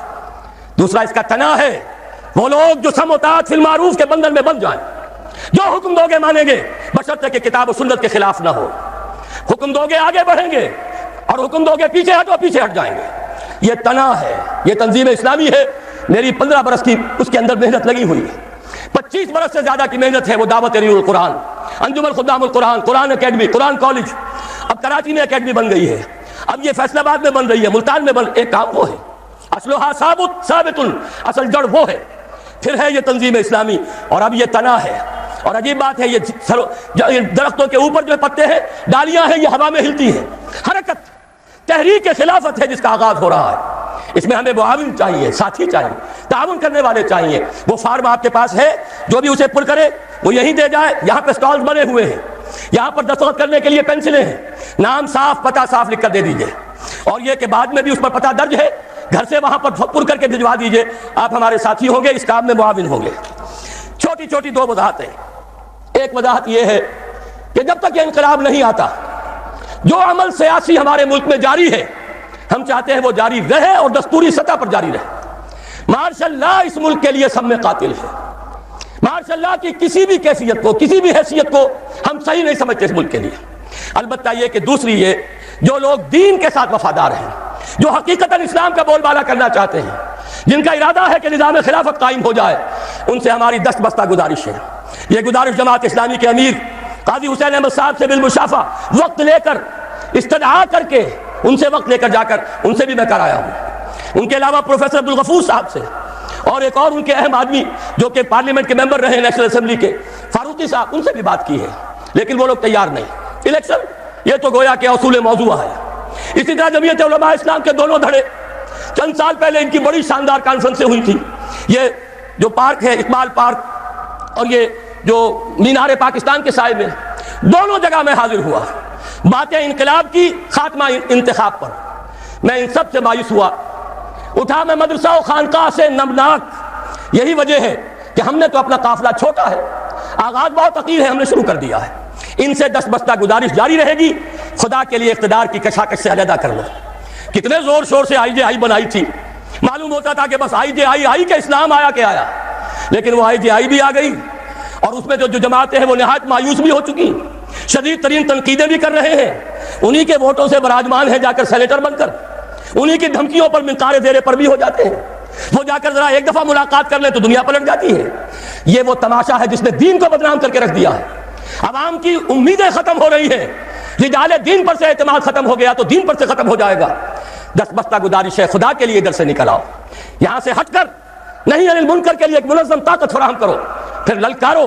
تم سیاسی طور پہ نہ کسی کے حریف بنو نہ حلیف بنو، لیکن ہم حریف ہیں تو کفر کے، فحاشی کے، شرک کے، بے حیائی کے، اور اگر حلیف ہے تو اللہ کے، اس کی کتاب کے، اس کے رسول کے. جیسے کہ حضور نے فرمایا الدین والنصیحہ، دین تو نصیحت ہے، وفاداری ہے، خیر خواہی ہے. پوچھا گیا لمن یا رسول اللہ، حضور کس کے ساتھ خلوص و اخلاص، کس سے وفاداری؟ فرمایا للہ ولکتابہ ولرسولہ ولائمۃ المسلمین وعامتہم. سب کے ساتھ خیر خواہی، نصح، بھلائی چاہنا. اور سب سے بڑی بھلائی کیا ہے؟ کلمہ خیر، امر بالمعروف نہی عن الخیر. وَلْتَكُن مِّنكُمْ أُمَّةٌ يَدْعُونَ إِلَى الْخَيْرِ وَيَأْمُرُونَ بِالْمَعْرُوفِ وَيَنْهَوْنَ عَنِ الْمُنكَرِ وَأُولَٰئِكَ هُمُ الْمُفْلِحُونَ. اللہم ربنا اجعلنا منہم. پروردگار ہمیں بھی ان میں شامل کر، اور ان دوسری دینی جماعتوں کو بھی اسی لائے عمل کو اختیار کرنے کی توفیق عطا فرما. آخری بات عرض کر رہا ہوں، میرا ایمان ہے، اور میں سمجھتا ہوں جسے بھی محمد رسول اللہ کی رسالت پر ایمان ہے اس کو بھی یقین ہوگا یہ عالمی خلافت کا نظام لازماً قائم ہوگا. ایک گھر نہیں بچے گا جس میں یہ قائم نہ ہو. لیکن کب ہوگا، کہاں ہوگا، یہ ہم نہیں جانتے. ہو سکتا ہے تمام مسلمان اس وقت کے اللہ تعالیٰ کے ہاں راندہ درگاہ ہو جائے، اور کسی غیر مسلم قوم کے ہاتھوں مسلمانوں کو پٹوایا جائے، اور پھر اسی کے ہاتھ میں اسلام کا جھنڈا دے دیا جائے. 750 سال قبل یہ بات ہو چکی ہے. تاتاریوں کے ہاتھوں پٹوایا، کروڑوں مسلمان مارے گئے، لیکن اس کے بعد وہی تاتاری اسلام لے آئے، وہی وفادار ہو گئے. ہے آیا فتنہ تاتار کے افسانے سے، پانچواں مل گئے کعبے کو صنم خانے سے. اب بھی ہو سکتا ہے. دوسری بات میں یہ عرض کر دوں، عالم عرب سے اب کوئی امید نہیں. عربوں کو جتنی فضیلت حاصل تھی اتنے ہی وہ عذاب الہی کے مستحق ہو چکے. ان کی زبان میں اللہ کا کلام نازل ہوا، اس سے بڑی فضیلت کوئی ہوگی؟ ان میں سے تھے محمد رسول اللہ صلی اللہ علیہ وسلم، اس سے بڑے فخر کی بات کوئی ہوگی؟ پھر غیروں کے دریوز اگر، پھر یہ ملوکیت کے ٹھاٹ. کہاں نظام خلافت، اور کہاں یہ جانتا ہوں میں یہ امت حامل قرآن نہیں ہے، وہی سرمایہ داری بندہ مومن کا دین. جانتا ہوں میں کہ مشرق کی اندھیری رات میں بے ید بیضا ہے پیران حرم کی آستی. ظاہر بات ہے کہ جب ان کا طرز عمل یہ ہے، کوئی روس کا پجاری تھا، کوئی امریکہ کے گھڑے کی مچھلی، کوئی ان کا نمک پروردہ، کوئی ان کی زیر حفاظت، وہ تو عذاب کے شکنجے میں آ چکے ہیں. نیو ورلڈ آرڈر جو نیو ورلڈ آرڈر ہے، یہ عالم صہیونیت، اس کے 100 برس کے خوابوں کی تعبیر ہے جو ہو رہی ہے۔ 1898 میں انہوں نے ایک نقشہ بنایا تھا، 1948 میں 50 برس بعد اسرائیل قائم ہو گیا، اور اب 3-4 برس کے اندر اندر گریٹر اسرائیل نظر آ رہا ہے، دیکھنے والے دیکھ رہے ہیں۔ حقیقت میں تو بن چکا ہے، یہ تو صرف اشک سوئی ہے عربوں کی، جو یہ بیکر صاحب 6واں دورہ اور 7واں دورہ اور 8واں دورہ، اور آج یروشلم میں اور کل قاہرہ میں اور پرسوں عمان میں، یہ سب دھوکہ اور فریب۔ کچھ گیدڑ بھپکیاں بھی اسرائیل کو دیتے ہیں، لیکن ڈٹا ہوا ہے، اور نظر آ رہا ہے اب تو یہ ہے کہ اگر مسلمان ممالک میں کسی میں یہ خلافت کے نظام کا چرچا ہو سکتا ہے، تو میں یہ سمجھتا ہوں کہ سب سے بڑا حق بھی ہے اور سب سے بڑا فضل بھی ہے اللہ کا کہ پاکستان سے ہو۔ 400 برس کی تاریخ، سارے عظیم مجددین امت یہاں پیدا ہوئے، مجدد الفسانی، شاہ ولی اللہ دہلوی، شہیدین کی تحریک جن کا خون جذب ہوا یہاں بالا کوٹ میں، پھر اس دور میں علامہ اقبال جیسا نابغہ، مولانا ابوالکلام آزاد جیسا داعی القرآن، اگرچہ بعد میں وہ صرف آزادی ہند کی تحریک کے لیے خاص ہو گئے، مولانا مودودی جیسا مفکر اور مصنف، اسی طریقے سے مولانا الیاس صاحب کی جماعت، اتنی عظیم حرکت، یہ سب کے سب جو ہے کچھ اشارات ہیں فطرت کے۔ پھر پاکستان کا اسلام کے نام پر قائم ہونا، پوری دنیا میں ایک ملک، اور میں تو اس سے بھی آگے بڑھ کر ایک بات کہتا ہوں، اللہ تعالیٰ کا ایک اصول ہے، قانون ہے، جہاں بیماری پیدا ہوئی اس سے پہلے اس کا علاج بھی پیدا فرما دیتا ہے۔ یہ حدیث مجھے نہیں معلوم سند کے اعتبار سے اس کا کیا مقام ہے، لیکن عام طور پر بیان ہوتی ہے، حدیث نہیں تو ایک حکیمانہ قول ہے، ما انزل اللہ من داء الا انزل له دواء، اللہ نے کوئی بیماری نازل نہیں کی جس کی دوا بھی نہ اتار دی ہو۔ اور مولانا حالی نے بھی کہا تھا کوئی مرض ایسا نہیں ہے کہ جس کی دوا حق نے کی ہو نہ پیدا، یہ معاملہ صحیح ہے۔ اور اسی حوالے سے کہہ رہا ہوں 1948 میں اسرائیل قائم ہوا، اور 1 سال پہلے پاکستان 1947 میں وجود میں آ چکا۔ کوئی ہے فطرت کے اشارے، صرف یہ ہے کہ ذرا ہمت کیجئے، آنکھیں کھولیے، کھول آنکھ، زمین دیکھ، فلک دیکھ، فضا دیکھ، اپنے ماضی کو بھی دیکھیے، حال کو بھی دیکھیے، مستقبل کے لیے اللہ کے رسول کی دی ہوئی ان پیشن گوئیوں پر یقین رکھتے ہوئے کمر ہمت کس کے کھڑے ہو جائیے، تن من دھن لگانے کے لیے۔ ان صلاتی و نسکی و محیایا و مماتی للہ رب العالمین، خلافت کا بول بالا کرنا ہے، اس نظام کو قائم کرنا ہے۔ اور میں آپ سے عرض کر دوں، یہ محسوس ہو رہا ہے پاکستان میں خلافت کی آواز ایک دم کئی طرف سے اٹھتی سنائی دے رہی ہے۔ اللہ کرے کہ یہ سب لوگ کسی ایک جگہ پر جمع ہو جائیں، مصنوعی اتحادوں سے کچھ نہیں بنتا۔ میں ایک بڑا تلخ تجربہ کر چکا ہوں زندگی کا، اور بہرحال مومن ہوں یا نہیں، چاہتا ہوں کہ اللہ تعالیٰ کے ہاں مومن شمار ہو جاؤں۔ اور مومن کی ایک مثال یہ بھی ہے، ایک علامت یہ بھی ہے، ایک بل سے 2 بارہ نہیں ڈسا جاتا۔ متحدہ شریعت محاذ کا تجربہ میں نے کر لیا، بڑے بڑے جغادری علماء کو دیکھ لیا، ان کے آپس کے سر پھٹول کو دیکھ لیا، ان کی دھواں تقریروں کو دیکھ لیا، جب وقت آیا تو جھاگ کی طرح بیٹھ جانے کو دیکھ لیا، 27 رمضان المبارک کا الٹیمیٹم دینا بھی دیکھ لیا، اور رمضان کے شروع ہونے سے پہلے ہی اپنے اس الٹیمیٹم سے میں باز آیا، محبت سے اٹھا لو پاندان اپنا، یہ منظر بھی دیکھ لیا۔ اب اس طرح کے کسی انمل بے جوڑ اتحاد کے لیے قطعاً طبیعت میں آبادگی نہیں۔ لاؤ کام کریں، ہمت کریں، اعتماد ہو تو ساتھ ملے، معاون بنے، لیکن کوئی مصنوعی اتحاد وہ سوائے اس کے کہ آپس میں اقتدار کی کشاکش شروع ہو جائے کچھ حاصل نہیں۔ تاہم مبارک ہے، یہاں بھی میں مشکور ہوں، بہت سے ادارے جو اب کچھ خلافت کے لیے کام کر رہے ہیں، کچھ کرنا چاہ رہے ہیں، ان کے نمائندہ حضرات بھی یہاں آئے ہیں، میں نے انہیں دعوت خاص پر مدعو کیا اور وہ تشریف لائے ہیں، میں ان کا ممنون ہوں۔ اللہ کرے کہ یہ بات آگے بڑھے اور اس کے اندر ہم کام کر سکیں۔ یہ ہو سکتا ہے کہ اگر ہم یہ کام کر گزریں تو علامہ اقبال سے یہ بات شروع ہوئی تھی، علامہ اقبال ہی کے ایک مصرے پر ختم کر رہا ہوں، اگر یہ شرطیں ہم پوری کریں، یہ طریقہ کار اختیار کریں، اگر ہم اللہ تعالیٰ کے فضل و کرم سے، اس کی توفیق سے اجتماعی توبہ کریں، اپنے گھروں میں خلافت قائم کریں، اللہ تعالیٰ اس عرض پاکستان پر بھی خلافت قائم کر دے۔ کوئی بعید نہیں، بلکہ مجھے تو بہت امید ہے، اگرچہ فوری نہیں، وقت لگے گا، ہو سکتا ہے زلزلہ آئے، ہو سکتا ہے ہماری کوئی اور شامت آئے، ہم پر کوئی اور عذاب کا کوڑا برسے، لیکن مجھے توقع یہی ہے ان دی لانگ رن کہ اسی عرض پاکستان سے عالمی خلافت کا آغاز ہوگا۔ لیکن جو لوگ عالمی خلافت کی بات کرتے ہیں انہیں یہ سوچ لینا چاہیے اس کا فطری اور عقلی طریقہ صرف یہ ہے کہ پہلے کسی ایک خطہ ارضی میں وہ نظام قائم ہو، تب آگے پھیلے گا۔ گھر میں بیٹھ کر پورے عالم کی باتیں کرنا بہت آسان، وہاں تو شاہ فہد بیٹھے ہوئے ہیں، لمن الملک اليوم، بادشاہی تو ان کی ہے، billions and billions of dollar کے محل تو ان کو بنتے ہیں، اپنی ملوکیت کے تحفظ کے لیے یہود و نصارہ کی فوجیں لا کر جزیرہ نما عرب میں انہوں نے بٹھائی ہیں۔